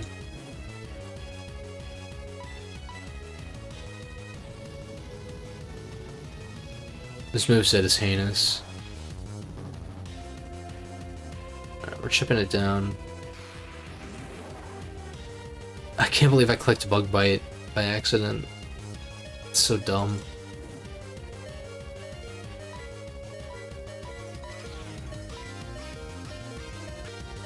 I will say though, all of my criticisms, I feel like of the battle system as far as singles in-game, I don't feel like it applies so much to the GameCube games. Like, I don't remember that being as much of an issue. Like, there is at least more dynamism as far as what happens on the field, like, in a given turn.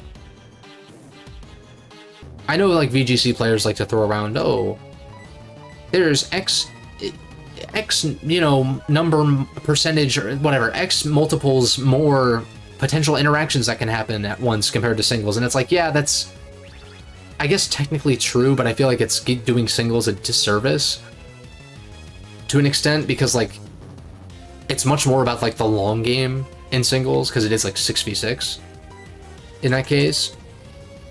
Both formats are cool, though. Like, I prefer singles personally, but I think that's more so because VGC uses a lot of strats that, like, you don't really consider or see in-game because in-game is singles.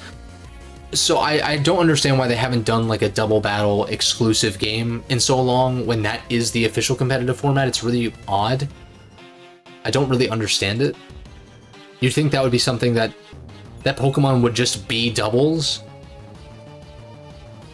if that's what they want it to be, but that's part of them wanting to keep it separate from the games, but then they're so intertwined because EV training and breeding for IVs and abilities and natures and stuff. So it's like they're trying to have their cake and eat it too with that, and I just don't like that aspect.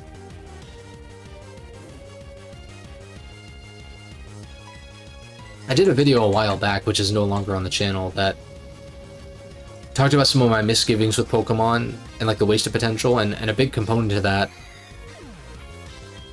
is, like, the way that competitive and the single-player JRPG side kind of hurt each other by existing in the same cartridge.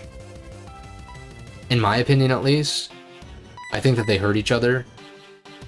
I think the single-player JRPG aspect is weaker because of the competitive aspects that are baked in. I think the competitive, like, breeding a competitive team and, like, getting a competitive team suffers because it's a single-player JRPG that you're doing it in. So, that's why I like the Legends games, or at least the promise of what the Legends games could be going forward. Great. Because, they are exclusively single-player JRPGs. And I'm like, okay. Now just make a battle sim. Now just make a Pokemon Stadium equivalent where it's just a battle sim, and you can craft your Pokemon there. And then you're golden. You could charge a subscription service for that. I'm not saying that I would want that or that I would pay for it necessarily, but they could. They definitely fucking could. Charge a subscription fee for a battle sim. If you want to factor that in and that's a part of Pokemon Bank or whatever they call it now, Pokemon Home, then sure, I guess. Like that seems like the perfect thing for me. Like, it's a free-to-play battle sim, or not free-to-play, but it's like a subscription-based battle sim. It's not like a game that you buy. It's not like a FIFA or Madden that you buy every year kind of thing, but it's a subscription. And what's funny is that FIFA Madden model could be... Oh, I ate the citrus berry, that's why I'm at this health. I can kill this with Sucker Punch, so I think I just pray for a miss. Okay, perfect. Third time's a charm. Sucker Punch in the back, just in case, and I think I actually did okay, even despite the misclick.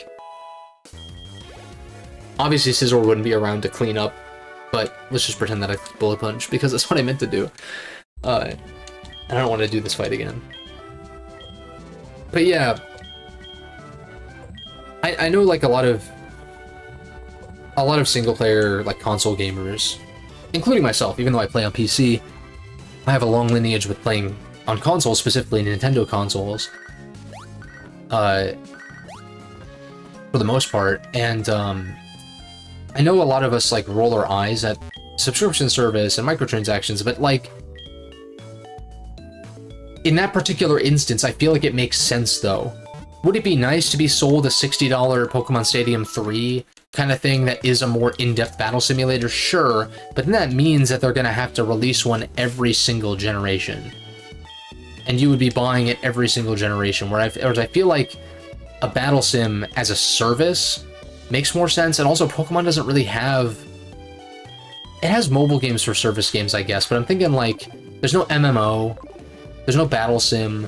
There's the TCG, I guess, just got like made into a digital app in that way, or at least like the Pocket version or whatever that I've been messing around with. Also, I do have to note, I have been still like continuing to play every so often Pokemon TCG Pocket. It is fun.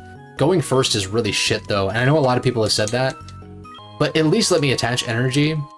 At least let me attach energy. Even if you don't want me to attack on turn 1, fine, but it's basically like whatever player goes second in a tabletop card game is at a disadvantage inherently. It's like Hearthstone, you get an extra card in your hand, and you get the coin. So the coin like gives you 1 extra mana for 1 turn. To kind of help make up for that. I feel like the coin is pretty powerful, mind you, in Hearthstone, but I haven't played in a long time, so I don't know. With certain decks, like with Druid, I remember back in the day, it was like a problem. Because you could coin into Wild Growth and just like accelerate your mana even faster. The thing is, if going second then becomes inherently better, then like you've gone too far, clearly. Like, player 2 is intended to get and some kind of small not advantage, but like some kind of small consolation for going second. But if it's to the point where going second is better, then you're basically just going first. Then you're basically just going first at that point. It's really dumb. But I feel like a lot of people I've seen a lot of complaints about that specific thing. I need Whirlpool. Fuck. So ideally that gets patched at some point. But yeah, like it's clearly slowed down with like how many packs I'm able to open and stuff like that. I mean, I took the 2-week free premium subscription or whatever for a TCG Pocket. Just because it's like, okay, it's 2 free weeks. Who knows if this will be a thing later down the line? Might as well make use of it now, I guess. I kind of want to stay in and disrespect this. It's not the right play, though.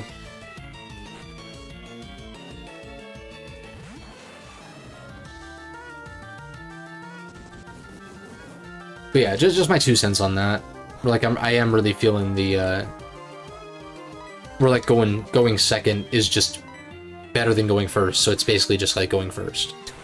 But in reality, so I feel like the balance would either be like, I feel like the balance would just be like, let me attach energy on turn 1 if I'm going first, but maybe not attack, or something to that effect. Maybe that wouldn't even be enough, but like it should at least be that. It feels so bad. It feels so bad not being able to attach an energy turn 1. It's so bad in that regard. But it's cool otherwise. I think it's neat. And I'm interested to see how they expanded and all of that. I kind of appreciate that it's like kind of smaller scope than the typical TCG stuff. Because that way the games don't go on like too long. So I don't know why I'm doing this, because I do need Whirlpool. Although, I don't know what items are going to be in here. Normally Dragon Scale is in here, I think. But I already got it before, so I'm like, is it worth it for me to go out of my way for these items? Maybe, maybe not. I forgot there's like a double battle with Silver here later on against Clear and Lands, which is pretty cool. There's a lot of little stuff like that in the post game in this game.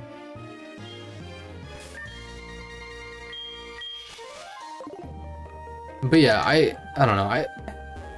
I feel like I am still able to largely have fun with going through these games. And again, like I was saying, going through vanilla doesn't really sound enticing. I could use that Pokerando ZX randomizer, like the newer randomizer, and like increase trainer rosters and kind of make my own ROM hack in that way. Because you can increase trainer rosters, I think you can set the level at which trainers start using fully evolved mons. So that I wouldn't be able to change the roster specifically or change the movesets necessarily, but it's like, it's something. And then you can also tweak like how much trainers are level boosted, etc. and so on. With this game, the way the level curve works and the non-linearity of the gyms, I think you do kind of want an actual ROM hack though to like specifically fix that. So like I'm back to really looking forward to Aurora Crystal. I had my skepticisms based on some of the changes in Voltway 2 Redux. Some of them. I'm probably just being a purist, or not remembering how rough original Voltway 2 was or something, but... or both. But I am back to looking forward to it because... I am back to looking forward to Aurora Crystal because I think this hack is a little bit rougher than I remembered. But not quite to the... maybe not quite to the extent of Blaze Black Voltway 1, though. So, hopefully that gets an update. Hopefully that would be next, I guess. Because that would be all that's left for the DS games. Renegade was like the one and only Sinnoh hack from Dre. I think. I don't think he had a Diamond, Pearl, or Platinum one before. And these are like, have been updates to like Voltway 2, Secret Gold, Storm Silver.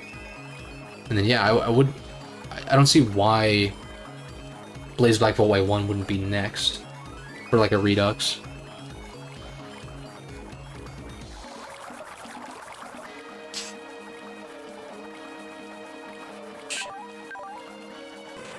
Okay, I guess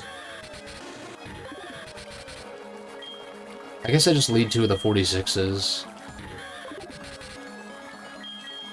against the double battle to get that item, and then I go get Gyarados in the box to Whirlpool. And I think there's another item on the right side of the cave. The den.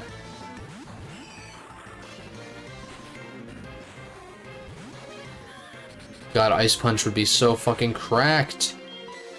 I don't even know if it actually gets it, though. His strength. Let me see if it gets Ice Punch normally. Electivire. Like, Fire Punch it gets at level 0, or level 1, or whatever you want to call it.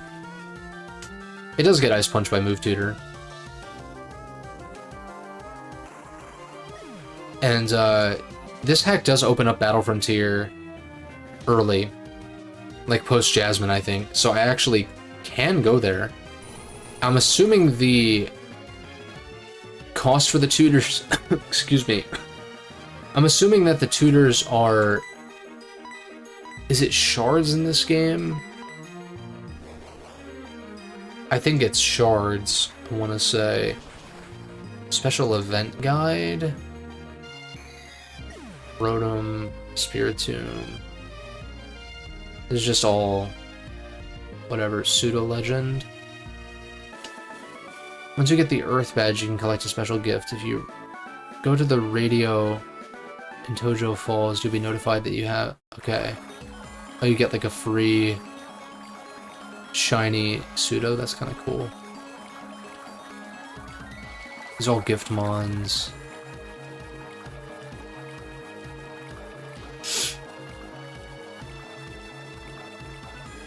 Okay. So no details on potential move tutor changes, so I guess they're probably the same. The problem is, this gen, there's not really an easy way to get heart scales. Or a quick way, rather. Like, I know Gen 5, the Dust Clouds had a chance of spawning an encounter. But I feel like Rock Smashing spawns an encounter more frequently from my experience. So it just sounds really tedious, and plus Gen 4 is just so slow, too. Like, 5 is at least a little bit quicker, so getting in and out of a battle isn't too bad. And plus there are, like, the pass powers or whatever they're called you could use to help in certain cases. But here I'm just like, I don't really want to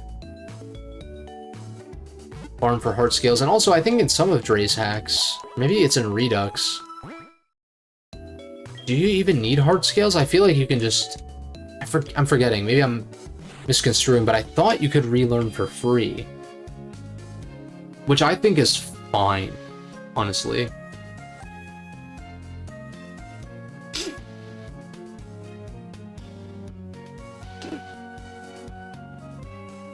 That's like the same nostril. It won't stop.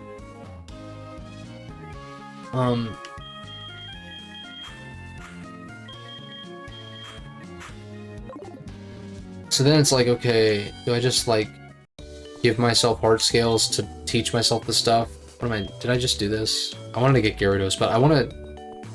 Before I do that, let me check the Battle Frontier real quick.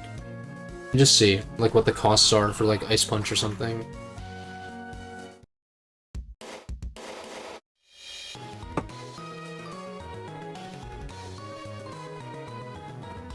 Because I think it'd be nice to get this 8th badge, go take care of Ho-Oh, and then maybe just, like... I guess I need Waterfall, which is a problem. I guess I kinda... Dude, I fucking hate HMs.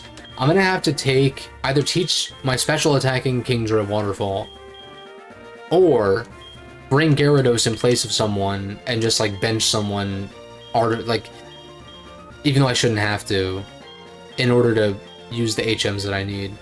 Then again, there is an item on that route that requires Whirlpool. It's optional, but, like, I think it's a TM, maybe, but... I don't remember. 40.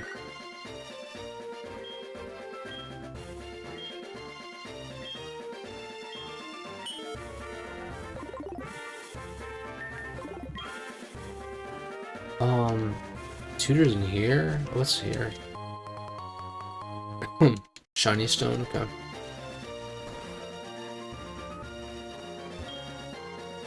Oh, it's BP.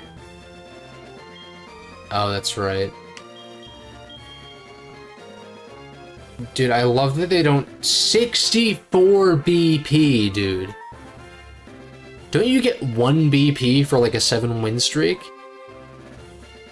I remember this being heinous. This is heinous, dude. Gen 5 really got it right, didn't they? In so many ways. At least it's shards there. It's a little tedious. Even without, like, Hallway 2 Redux being able to buy them at Driftvale, even just going and hunting dust clouds, like, wasn't really that... Like, it's so much better than having to do, like, however much it takes to get 64 fucking BP, dude.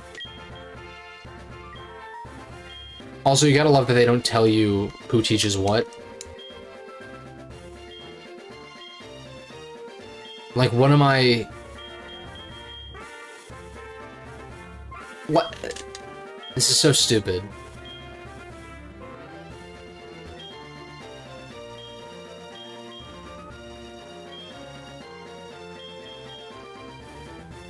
They also talk so fucking much when you initially talk to them. Magnet Rise is interesting. I would rather just PK hack. PK hacks the moves on. And just be like, I'm not grinding this shit out, dude. Magnet Rise is interesting.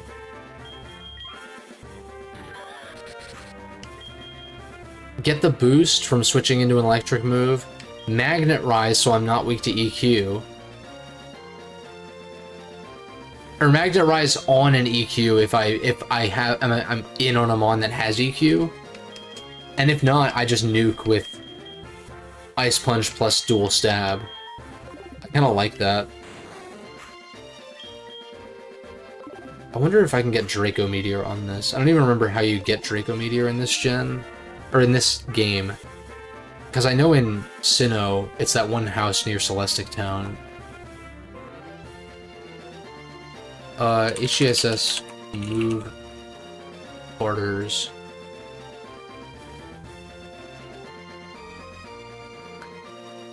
Dude, even Cerebi doesn't tell you, like, which guy teaches which moves. Oh my lord. Also, no Draco Meteor?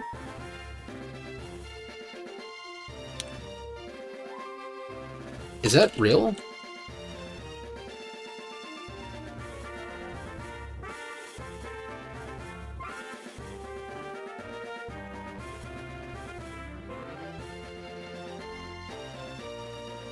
Oh, and Blackthorn. Why was that not... That's not on Cerebi? Did I miss it? Oh no, I'm stupid. I missed it. No, it's not here. Wait. How did... Headbutt, and then it says Frenzy Plant, Blast Burn, Hydro Cannon, but no Draco Meteor, even though the lady's right there in the image.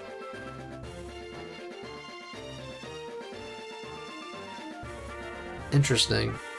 Oh well. Cerebi's usually pretty good about that kind of stuff, but it's usually fine. It's a good idea to like cross-reference with Bulbapedia. Never a bad idea. I guess I can get the versus recorder, but I'm probably not going to do Battle Frontier stuff. I would sooner do that in Renegade, but even then, what I really want to do is PWT in Voltway 2 Redux with all 4 of my DS teams hacked in. So that way I have stuff to pull from and I can kind of like, you know, use them in another context.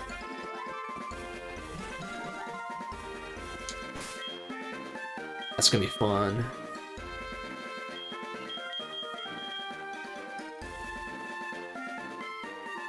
And in that case, I don't even mind getting caught off guard, because it's like, okay. It's like, we're on an even playing field. Everything is the same level.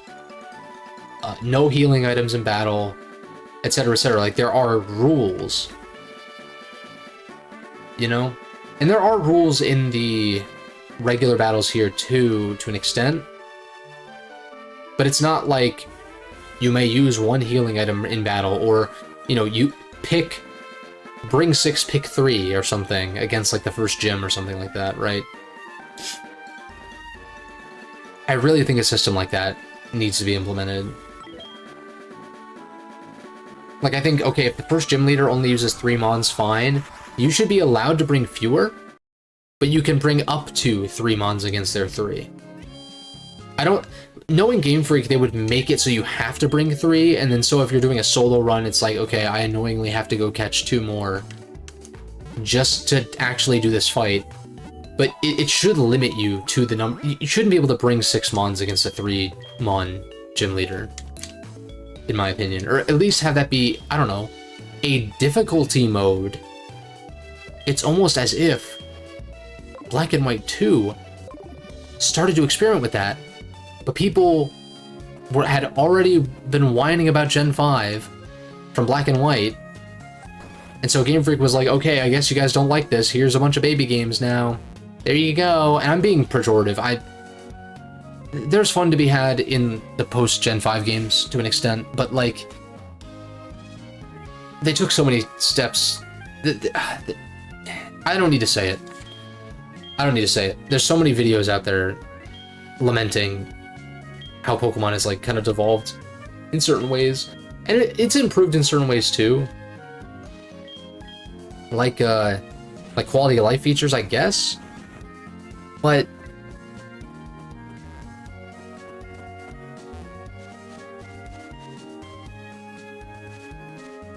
I don't know. Gen 5 to me, as a high schooler at the time, felt like a pivot towards more of the hardcore, at least to an extent, compared to what had come before, at least. And then they just stopped. And then Gen 6 is like the easiest generation, probably.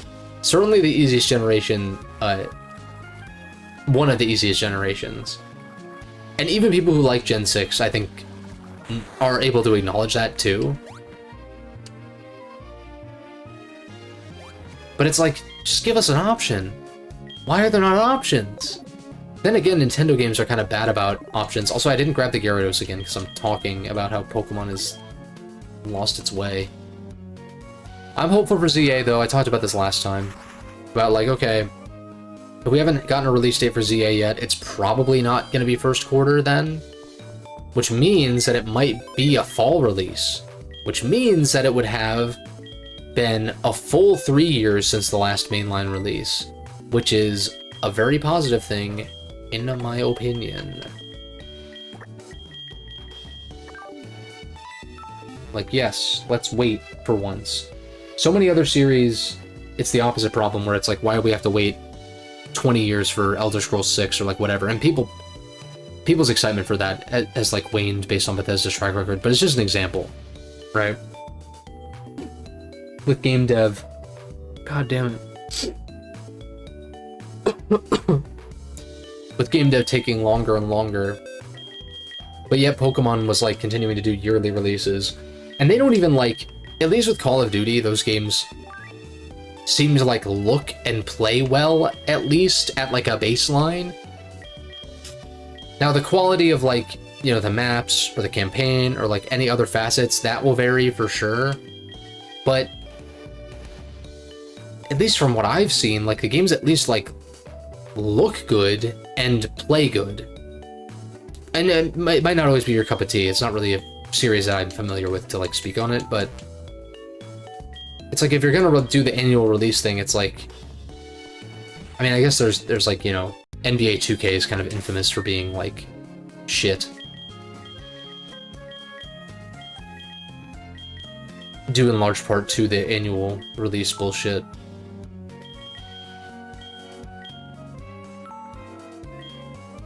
But yeah, it's like, okay, I get that you guys want to get merchandise out and stuff like that, but given how popular Pokemon is, you're telling me you can't market the same set of Mons? You can market a different set of Mons, in fact, because there's like over 1,000 of them. It's like, but you're telling me you can't market some combination of the existing Pokemon for a few years until the next game? At which point there would be like probably an even bigger pop. Because there's like fervor for like wanting a new thing. God damn it, dude. I should just stick the damn tissue up my nose. That would look kind of silly though, but...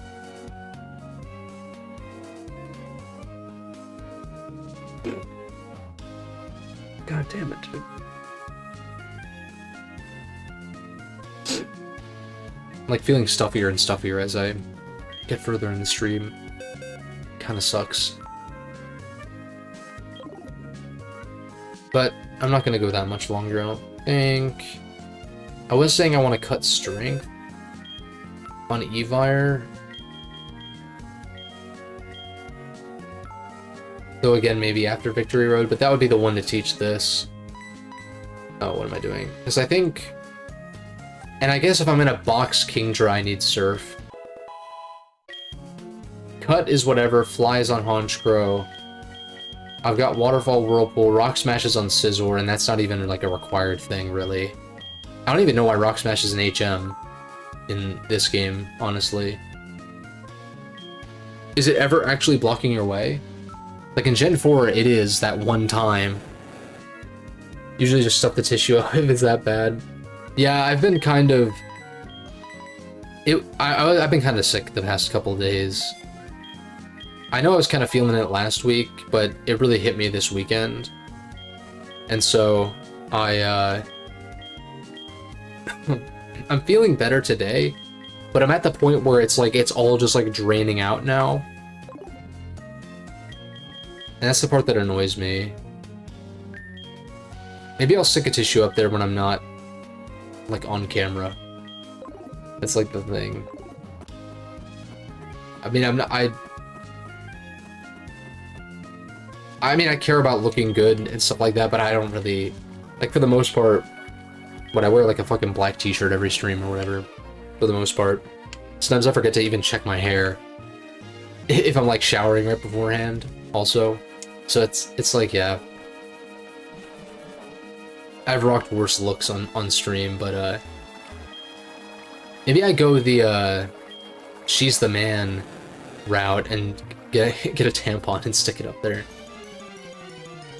Although that was that was for nosebleeds, though. That was the joke in that movie.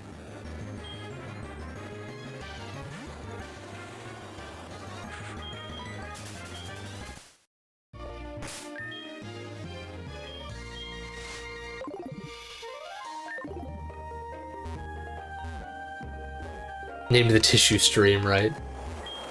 Thanks, dude. I appreciate it. Yeah, I think I am getting better.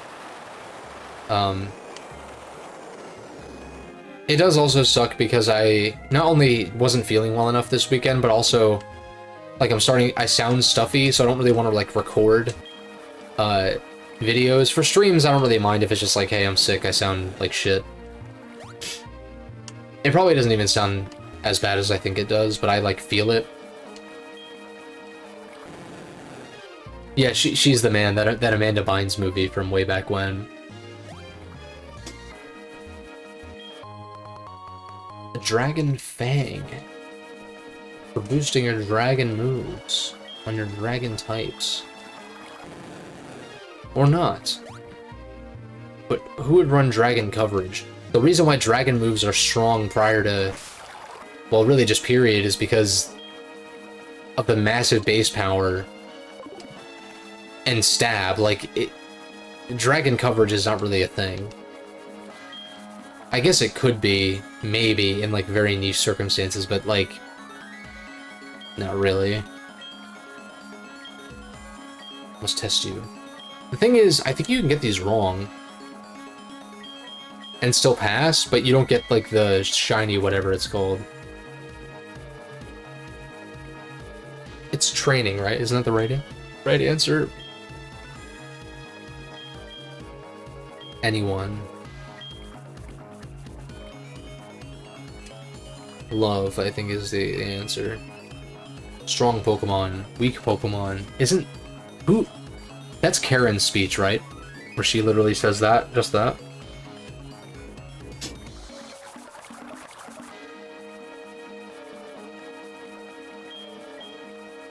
Or no, maybe that's... Is that... it's gonna bother me if I don't look it up.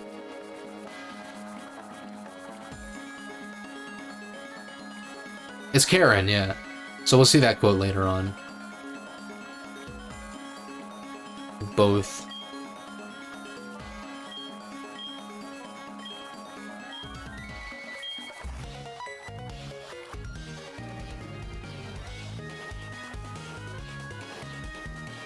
Why do I not recognize this theme? This is like a one-off... Is this Claire's theme? Ba-da-ba. Okay, it already loops. So it's a short loop. You did fail? What? You passed? That can't be.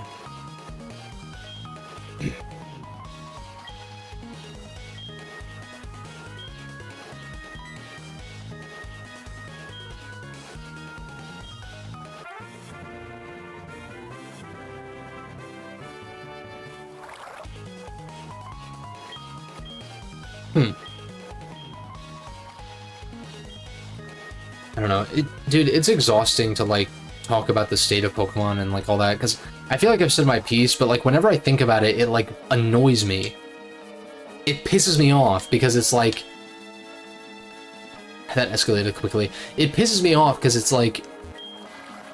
You guys are raking in so much fucking cash, and it's, like... The potential is there, and it's not even that it has to be, like, this massive scale. In fact, I think that's what's the part of the problem lately. Is the scale is too big. Or at the very least, if you're going to make a big scale game like that, you have to pump the time and money into it. To make it, like, good. Polished. Right?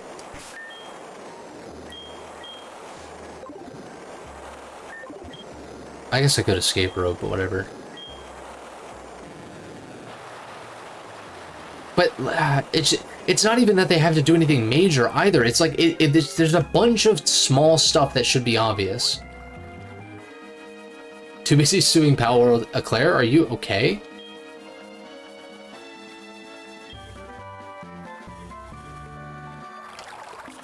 This ROM is fucked up. I would imagine it's whatever I patched it over is the problem. Unless it's an emulator thing, but like I don't remember these issues being a thing. I'm using a different version of Dismume that I used to use, though, but...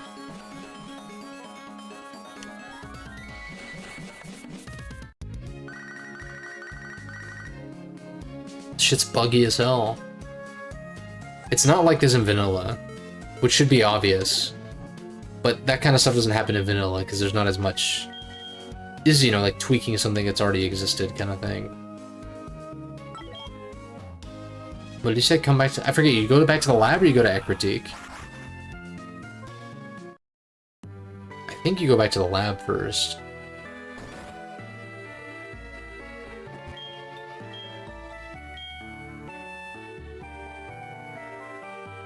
Nice. See, this is the nice thing. Especially if you're whiting out. Although I don't know that you lose that much when you white out in these games, but... Yeah, like more than double. Or, you know, about... she, like, matches, basically. But yeah, Too Busy Suing Pal World is funny. That's actually funny.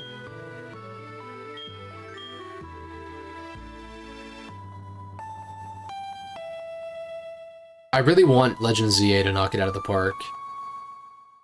I've said it so many times, but even if the story is... Even if I think the story is shit, even if I think the game's too easy...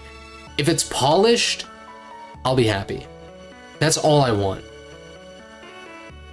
That's like all I want. Really. Of course I want it to expand and, you know, improve on Hope ZA. Yeah, I hope that, like, if they show a trailer and there's not a Chingling moving at like 10 FPS, then like the whole let's have stuff in the background run at a lower frame rate to, like, save on resources. It's like... It's so dumb. And then apparently Scarlet and Violet, like, loads the entire world in at once. Even, like, the very edge outskirts that, like, you don't even see or go to or, like, whatever. I don't know if that's still true, but, like... Oh my god. it's really an optimization thing. There's games on the Switch that actually like look and run definitely much better than Scarlet and Violet.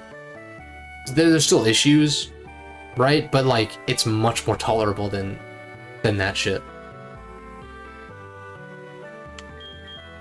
That's for damn sure. Do I want to withdraw this? I don't even know what I want to spend it on. Probably like...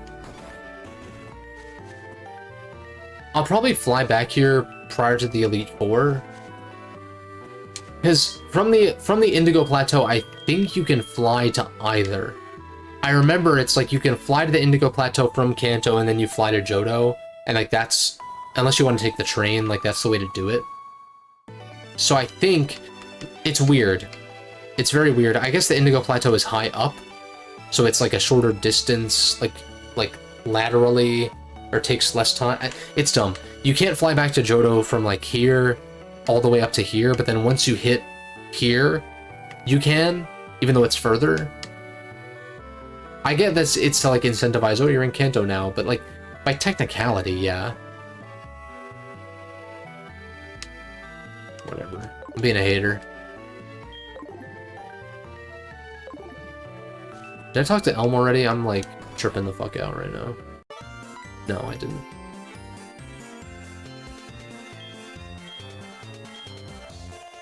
I like how Lyra's just like, oh, you got all 8 badges? That's cool. That's it.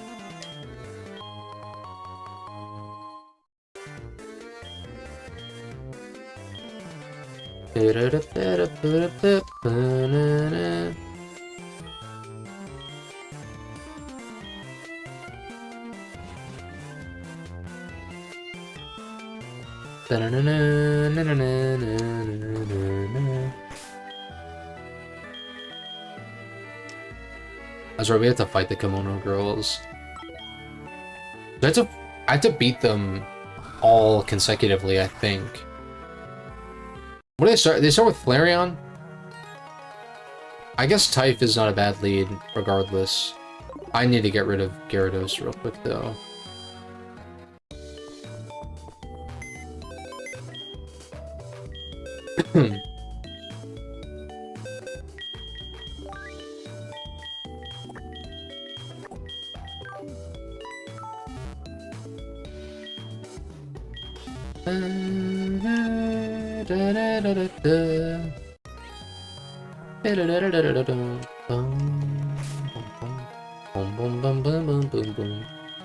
I don't think they lead in a conventional format. Also, it's just 5 of them, so there's no Leafeon, Glaceon. Hopefully they don't have full teams. I'm just gonna lead Pele and see what happens.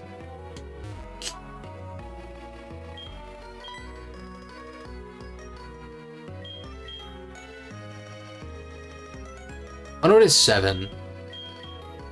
So it is all of them. Okay, never mind. That thud sound is like in the deepest reaches of my brain.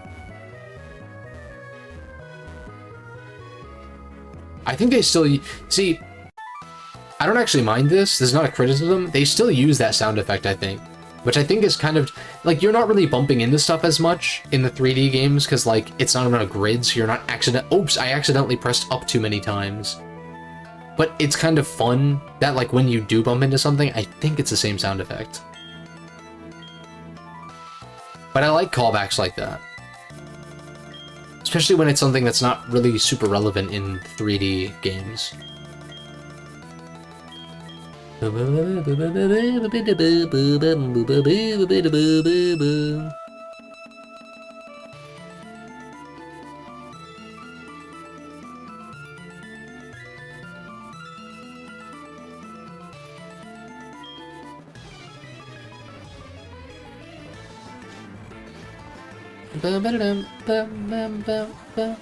But you see, like, another example that I don't think I've ever talked about actually is the battle backgrounds. It works in pixel art that this is just generic battle background, whatever. Gen 5 kind of changes this, where it does change depending on if you're on grass or like whatever. But they do this in Sword and Shield in a 3D game where you're in a literal 3D environment. And Scarlet and Violet fixes that because, like, the battles actually happen... Well, fixes.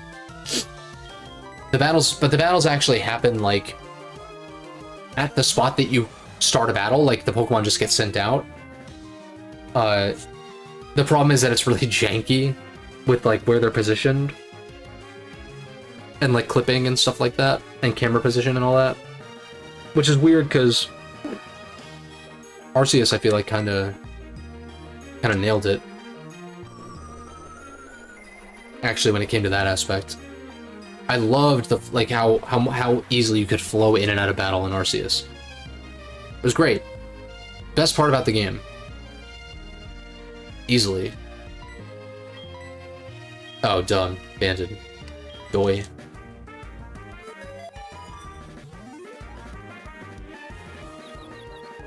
Yeah, the best part about Arceus was being able to catch stuff without having to engage in battle, and just being able to just being able to like literally piece out of battle if you want to. It's dope. So good in that regard. It just smooths out the gameplay experience so much. And not many JRPGs can do that, because most JRPGs, the main character is participating in the battle. In Pokemon, you are not. Really. Although in Arceus, Pokemon can attack you, and there's like... There are things like that. But like in a proper Pokemon battle, like when you engage and the battle UI comes up, it's like... Because you're not a participant, you can literally just run.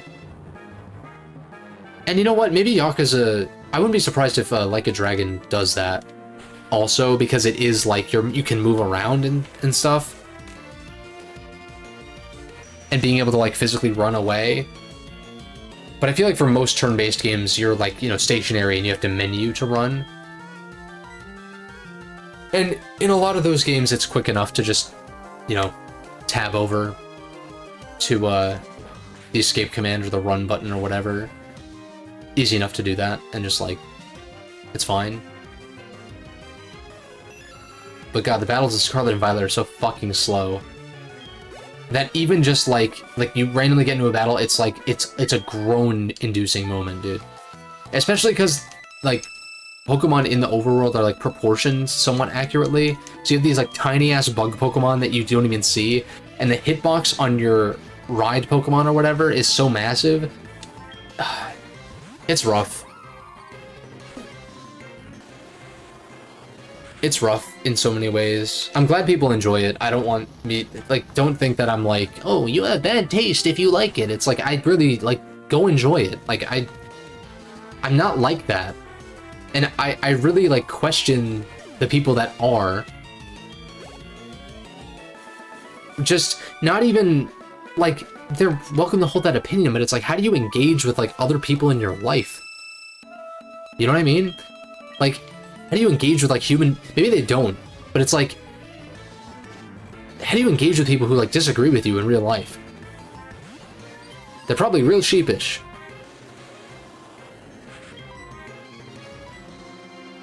How slow? I mean... It's probably comparable to, like, the 3DS games, honestly. But it's annoying because... It's interesting. It's a case where, like, random encounters actually are better. Especially with the way Pokemon handles them, because you know where random encounters happen. But in Scarlet and Violet, it's enemies in the overworld, but you don't always see them because they're so tiny relative to your character. And so if you're just, like, you know, rolling around just trying to, like, explore and, like, fuck around, and you get into a random battle... I think the big thing is, like, yes, the battles happen right there. There's no transition into a battle like this. But the transition still happens in that it's like, okay, stop, exclamation point. Your Pokemon gets sent out, their Pokemon takes position, even if it's in the field. Like, I don't know, it's been a while. I played it at launch. I played it at launch, I played through it, and then I just, like, uninstalled it. Like, I don't have intentions of going back to it. So it's been like, what, 2 years? It's probably not much slower, if at all, from like the 3DS games, to be honest. But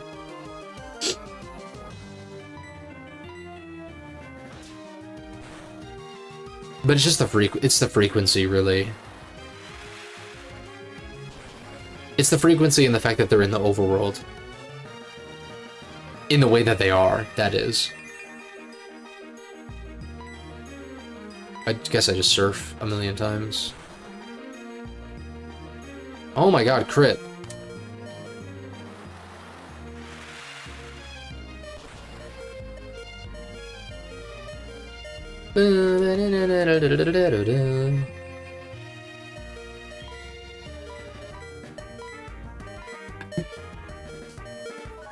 That's the thing with Scarlet and Violet, though. Besides, even if you remove all the technical problems, which there are a lot of, it's mostly a lot of little things. But like a lot of little things that are problems in my eyes. And there's some good in there too. Like there's actually some good in like the narrative to an extent. To an extent. Some people get carried away with it, I think. If you like it, that's fine, but it's like...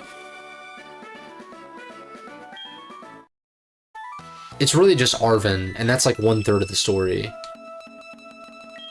The other stuff I wasn't really as into, but yeah. I'm Pokemon fans to enjoy the franchise, so that one day... To enjoy the franchise... The day they announce an XD or Coliseum-like game.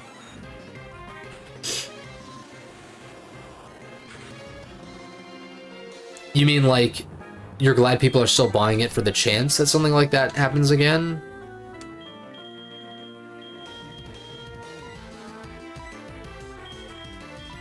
Oh, I need to get EQ on this, that's right. Oh, man. What do I run on this, then? I was saying Ice Punch, but now I'm thinking, like... CC and EQ are kind of redundant. But I don't have any ground... like, Earth Power on this eventually, yeah. I'd like to maybe have one more ground-type move. But then I'd kind of like to have another Ice-type move, but nothing else learns Ice moves except maybe Icy Wind on Gar. Maybe Ice Punch is better then. Specifically because Lance. Like, Electric move, Fighting move, Ice move, Magnet Rise, or...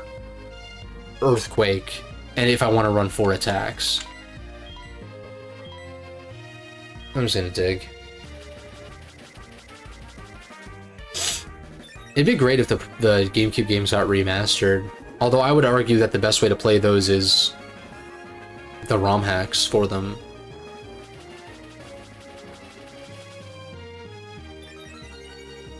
Some story-focused game with a chosen set of mons. That I really do like the limitations. It's cool for a game to give you freedom, but I do think there's something to be said, to an extent, for games that have that place limitations on you. Because, you know, they say, oh, you know, limitations lead to creativity when it comes to, like, game dev. But it's on the player side, too. To an extent, again. Because there are some games that are, like, so limited that, like, there's only literally one solution, but... I do think there's something to be said, though, for, like, the way that, Coliseum and XD are designed. There's a lot of good shit there.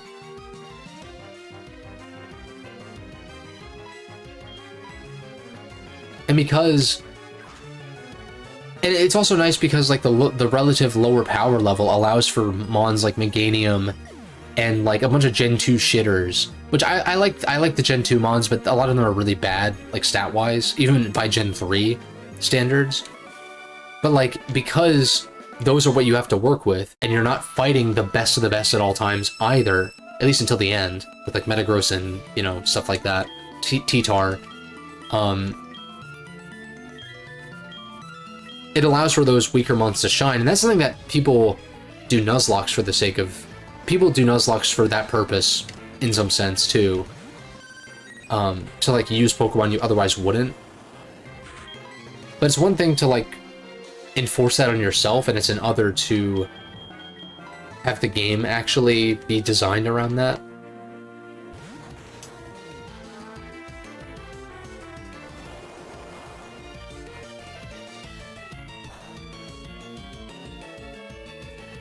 Because that's my thing, is like, I want the gym fights to restrict how many mons you can bring. I want them to maybe prevent you from using healing items in battle.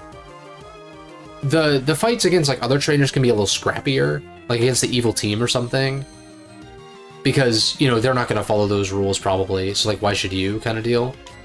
Whereas a gym battle, like, that is like a like regimented like kind of thing, you know? Thank XD for showing you how good Medicham was. Yeah, dude, that pure power really does a lot. Even at base 60 attack, doubling your entire attack stat, your total attack stat, not your base attack stat, but your total attack stat, is nutty. Yeah, Medicham is a cool mon. It really is. Mega Medicham is a fucking demon. In singles at least, when, you know, where it's legal. In like Gen 6 and 7, or like Nat decks, I guess, in this case.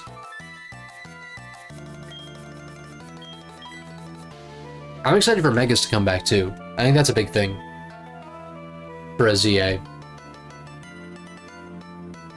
Old Megas, new Megas, red Megas, Megas. That almost sounded like a slur. I definitely did not say. There's an M. Macaroni. Red Megas, blue Megas.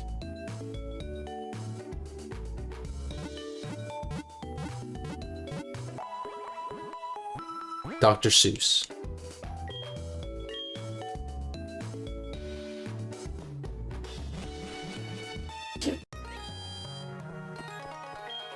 Alright, now we go catch Ho-Oh, which is the reason I play Sacred Gold.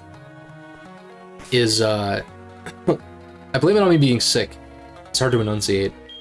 And I sound like I'm dying. I think I'm just gonna kill Ho-Oh with Strength from Yvire. But yeah, we don't need to use any, I almost said EVs. I'm losing it. I don't have to use any HMs to get Ho-Oh. So that's why I picked this. Even though I'm more, I bought Soul Silver day one. I don't have my hard copy, but I have the Lugia. I have the Lugia figure.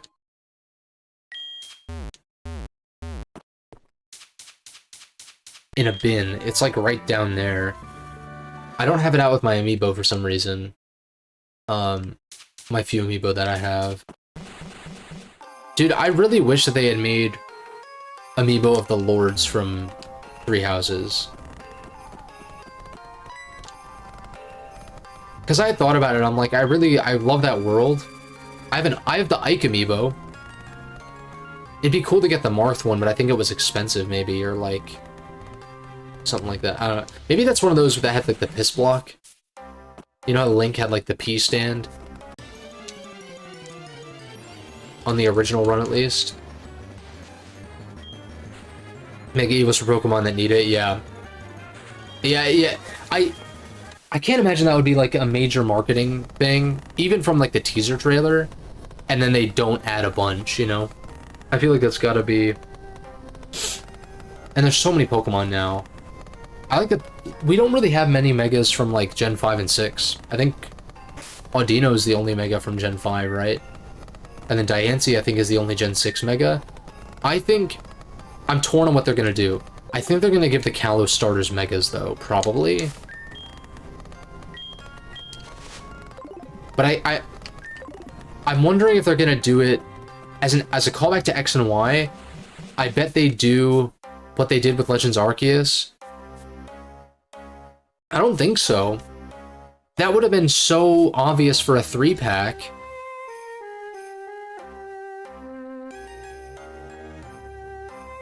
Like they did with the Shovel Knight and some others. They did Alm and Celica for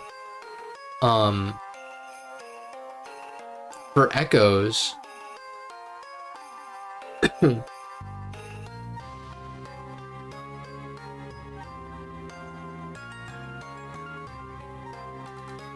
Oh, there's Three Hopes cards. There's cards for Three Hopes, apparently. I guess. Dude, I would have bought something like that, man. Dimitri, Edelgard, and Claude. They did Byleth, yeah, because he's in Smash. But I don't really give a shit about Byleth, that's the thing. Three Hopes might change that because he's an actual character there. I haven't started it yet, but I do know that, like, you play as Shez. So it's like...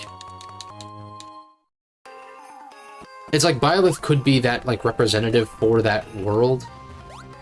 If I bought one, but I'm like...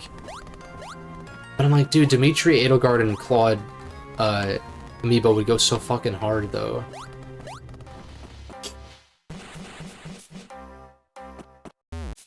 It's been long enough so to the point where, like, that's not gonna happen, probably.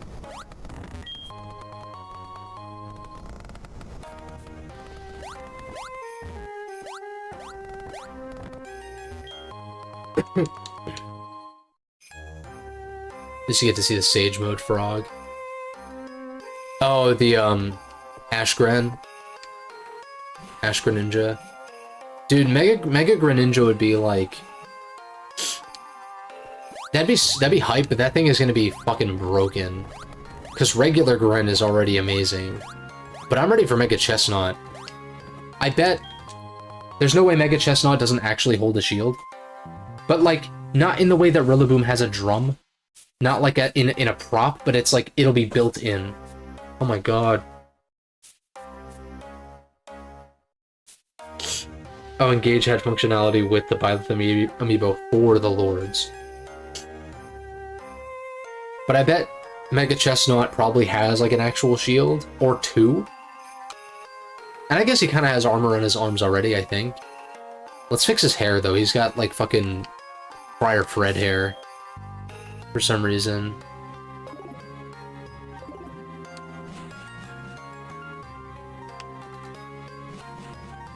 That's, like, the only thing. Chestnut's design's a little busy, but I do like Chestnut, though.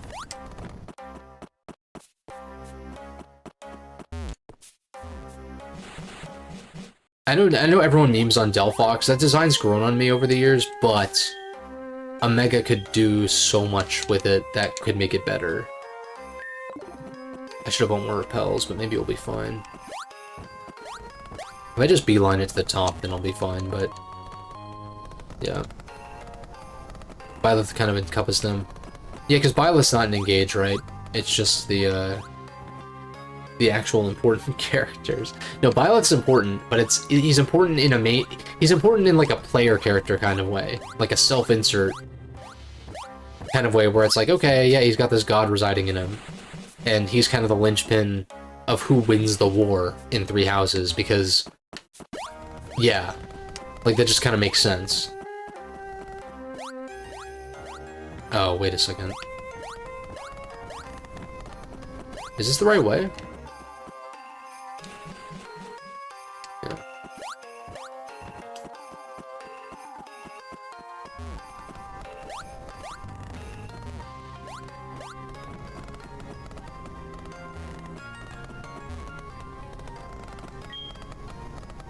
Oh, I totally fucking missed that. Okay, I see it. I didn't see that downward one. Now I know how to do this.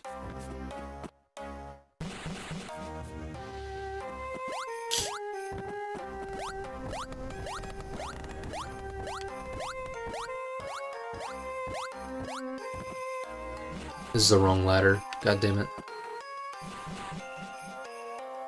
Yeah, Sage Mode Gren would go hard. Like, giant shields Chestnut. I don't want him to look... They're gonna make him, like, look like a shield, literally. Like, make him fucking Aegislash 2.0. But, oh, this was wrong, too. Fuck.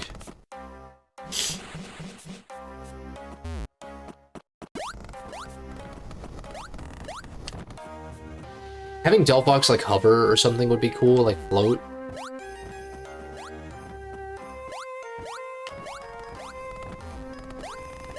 I guess Mega Alakazam already kind of does that, but you do it kind of in a different way. Have it like ride a broomstick or something.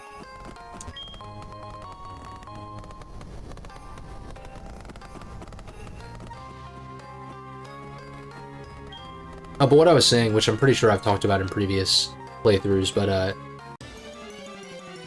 I feel like they'll probably do a mixed bag of starters like they did with Arceus, probably.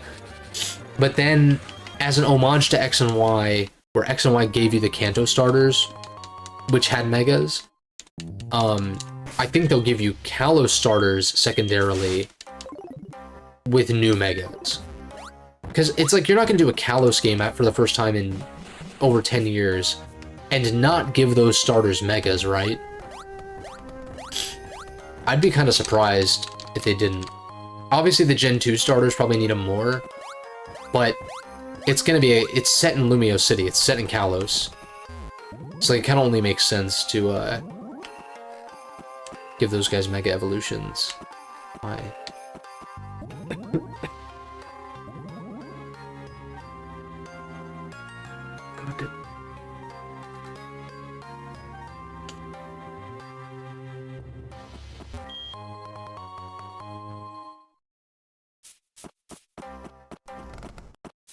We've talked about this before for sure, where if they do the mix and match starter thing again, it's going to be from different generations, I think, than what they picked from last time.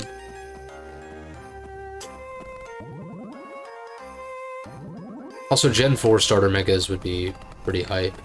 Gen 5 even, like, really just any of them. Oh my god.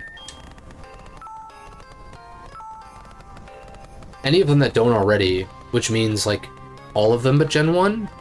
And 3. Sorry, 3 already got them. Yeah, yeah.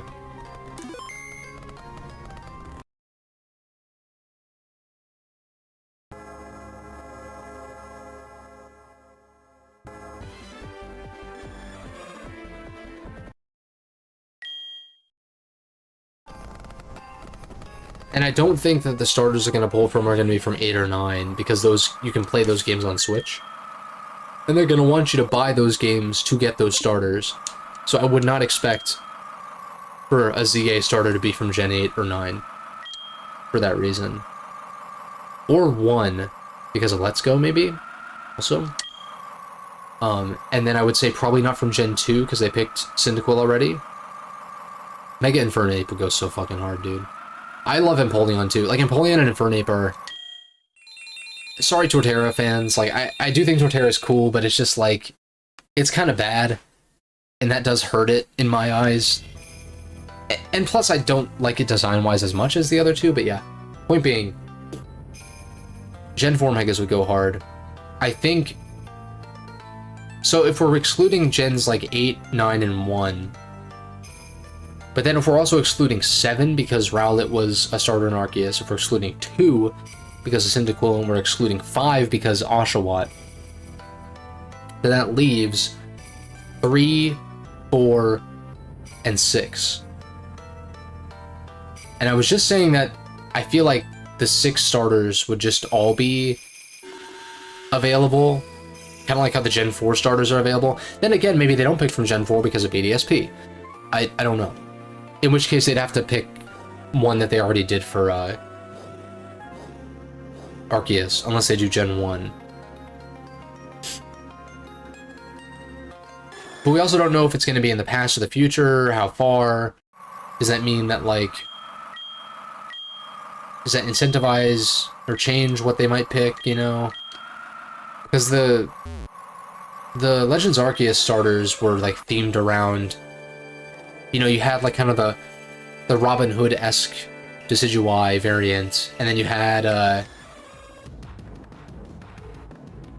like, Samurott was very, you know, dark samurai kind of thing, which I guess Samurott's already a samurai, but yeah. And then, this theme goes hard. I wish this was an actual boss fight, instead of a... either one-shotting it or master balling it or whatever.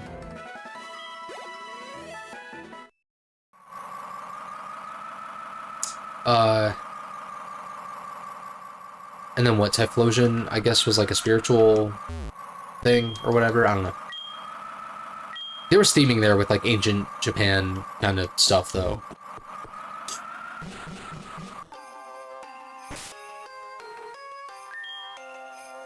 It is funny to, like, for Ho to show up and you just one-shot it, and the Kimono girls are just like, wait, did you just seriously do that? It'd be funny if they scolded you for it. The renegade path. Yeah, even if, dude, I want Infernape to get like either a Mega or even a regional variant would go hard. Like a regional variant with a different type. I love the regional form thing. I actually do. I know some people view it as being lazy, but like I just love seeing like new. It's got a similar vibe to like Pokemon Fusions, honestly.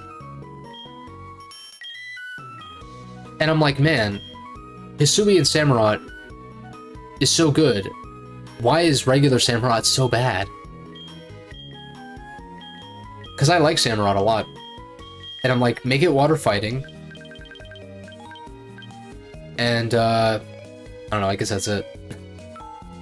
That water fighting to complement the water dark of Hisuian is like, perfect.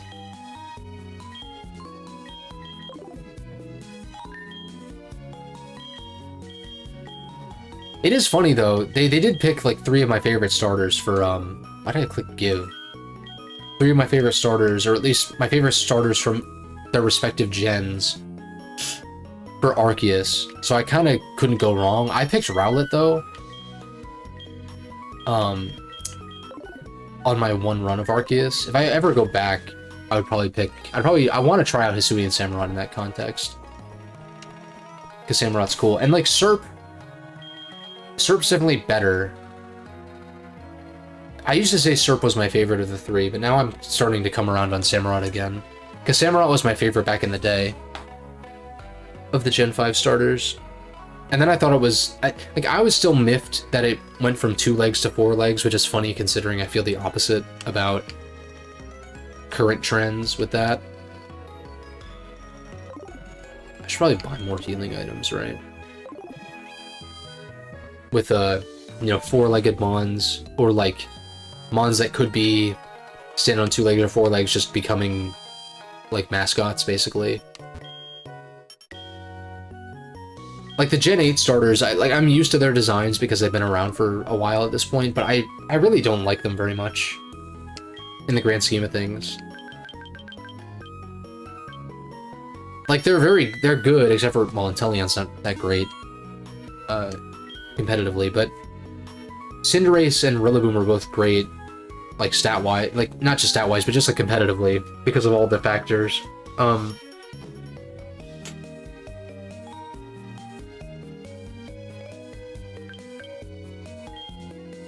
But yeah, I'm just like, I'm not really wild about the designs though.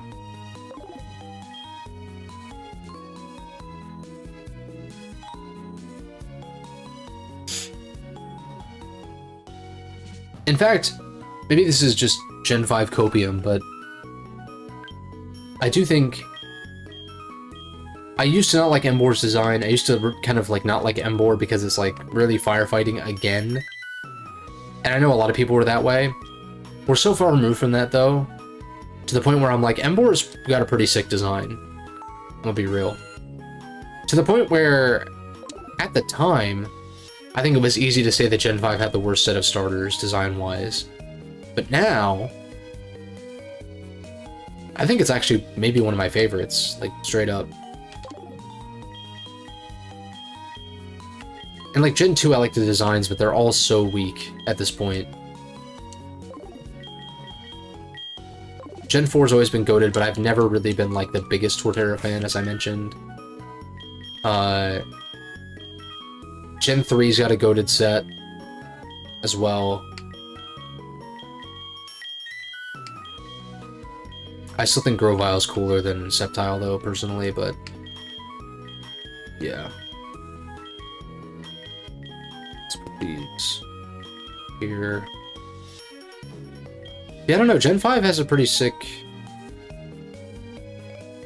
batch of Mons, I would say. For starters, rather.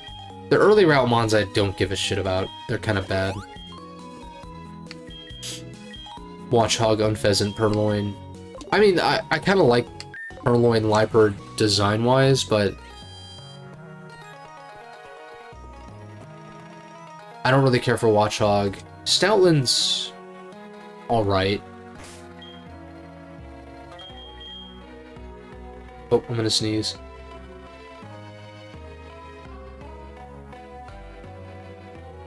Gotta catch them all.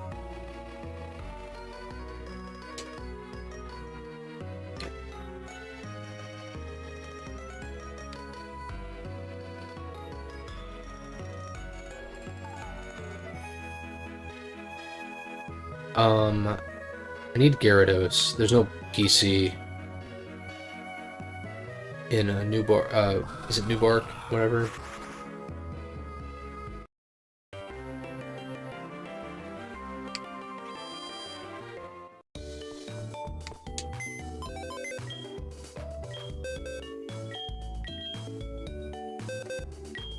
Alright, who do I box?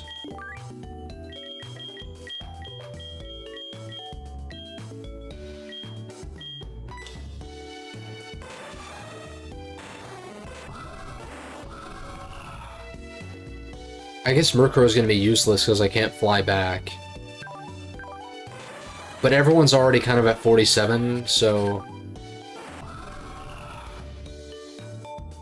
This is so fucking annoying. I feel like I can fly back from the entrance of the Victory Road, though, so I probably keep this. Because then I can fly back... I think? Fly back, get my Kingdra back, or whatever I box. And then fight my rival with my actual squad. In which case... Maybe I box Gar. Gar's gonna school Will anyway. Even at this level. Maybe, well, maybe not. But like, Spec Shadow Ball's gonna nuke the Psychic type team. So he'll like make up for it there. Scizor is another case for that. Or Scizor can, you know, being a bug type, it being resistant to Psychic, can clean up against Will's team as well. So that'll be like a big catch-up thing, and then like, what is it, Koga next? I've got a Sleep Absorber. I've got 2 Poison Immunes. I think I'll just box Gar. As nice as that coverage is, Gar just nukes everything. Either Gar or Scizor, something like... They're probably my 2 best mons on the team. So I benched one of them, and I didn't grab the Gyarados like a fucking dumbass.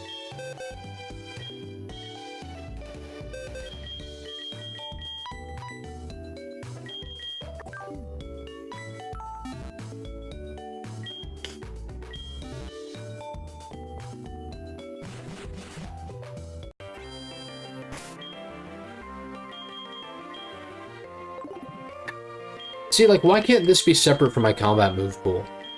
You know? Give me 4 slots for HMs or something. Separate from that. There's just so many ways to circumvent it. It's so annoying.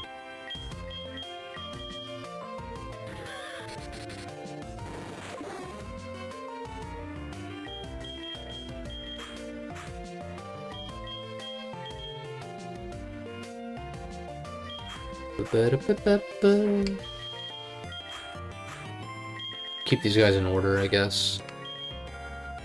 I don't think there's any double battles to worry about, so... Probably fine. We'll go on foot.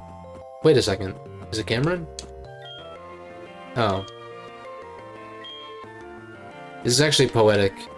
I'm gonna grab Gar and take the picture real quick. It's like, oh... The first town you set foot in outside of your hometown. But with a full squad of demons.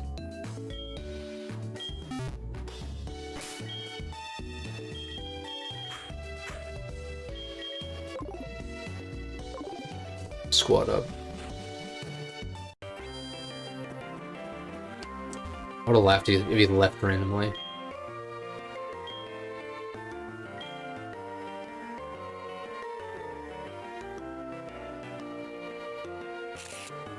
squad.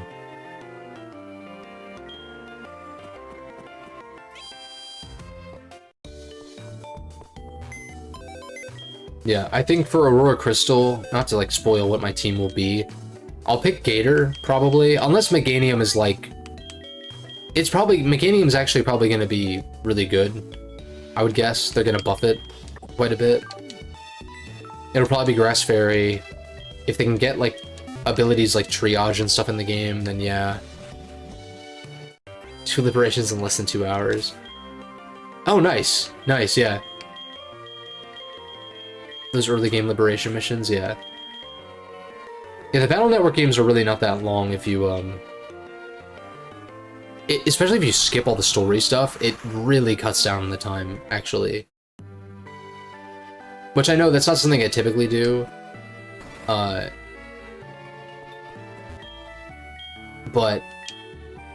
I definitely did as a kid pretty often when I replay. I would let it play out on like the hype moments, but yeah. Do I withdraw? I kind of feel like I deposit everything and then I just come back.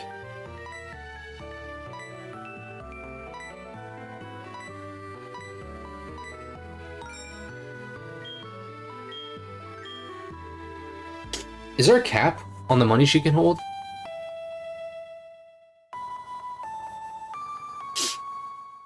It's got to go into the next digit, right?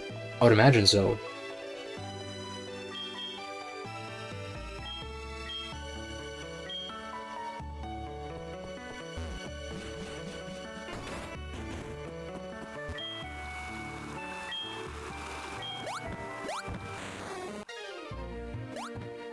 I do think the phone call mechanic, while it does add to,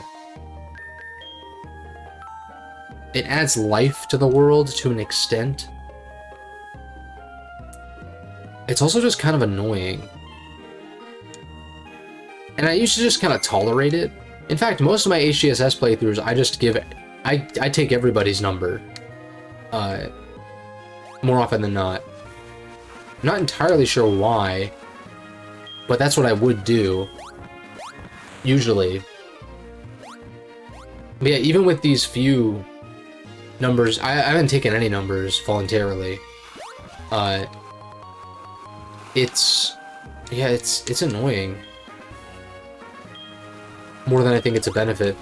Because sometimes they'll say some out-of-pocket shit, like, you know, youngster Joey with his, like, top percentage Rattata or whatever. It's like a meme, and that's fun.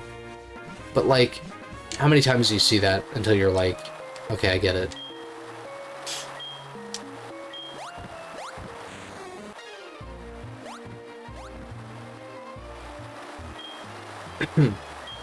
Oh, there is that cave behind it. How did I never notice that? Isn't that where Giovanni hangs out? Or that's where you get warped to during the Giovanni event, maybe? I think that's his hideout, straight up.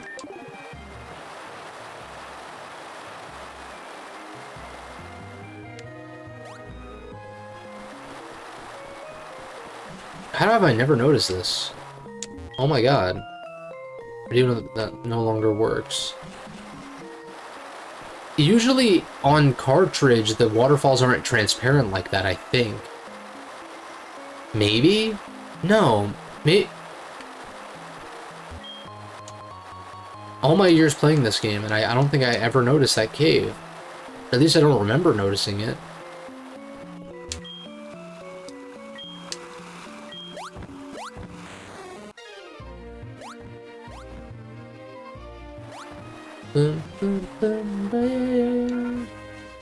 You've got Bulbasaur line, usually at least. Wait, I got D-Pulse TM, right?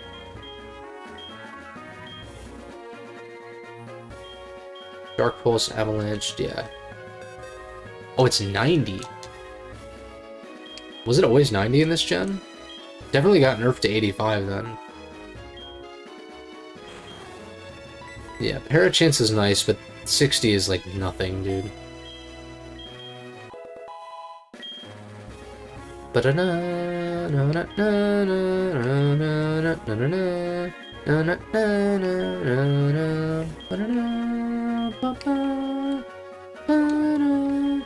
Also, I am gonna need Rock Climb for red. I was thinking about this, and I feel like Evire probably learns it. I hope so. Because I'll teach it to Evire, I guess, because it's probably my only mon that learns it. That's another thing that I don't like. This wasn't the case in original Gen 2, even though HMs were a thing. Rock Climb wasn't a thing, and therefore wasn't required to get to red. But you need Rock Climb of all moves to get to red, and so it's like... It's not just hindering your combat loadout, like in a general sense, it's for the literal final boss of the game. You have to work with one less move, really. Because Rock Climb is shit. The only time Rock Climb is good is maybe on like a Sheer Force Tauros, maybe. Even then, you'd probably rather run Body Slam for the accuracy. I don't even know if Tauros gets Rock Climb, actually. But on a Sheer Force normal type, like, that would be one, because it has a confusion chance. So it gets boosted by Sheer Force. But it's bad. It's bad. I think that's a good place to stop, though, question mark? Like, I'm not feeling great. I mean, I'll be fine. I'm just, like... I want to kind of rest. And, we can work towards, the Pokemon League next time and actually challenge them next time, I think, too. Because if we just challenge the Pokemon League, I don't know that that could be its own stream, really. I imagine it'll take me, like, depending on how many trainers I fight, like an hour, maybe? Maybe an hour to, like, get to Victory Road. Fly back, get Kingdra, or not Kingdra, get Flyback, get Gengar, fight our rival, fight the Elite Four, and then pick up with Kanto the following time kind of deal. I think that'll work.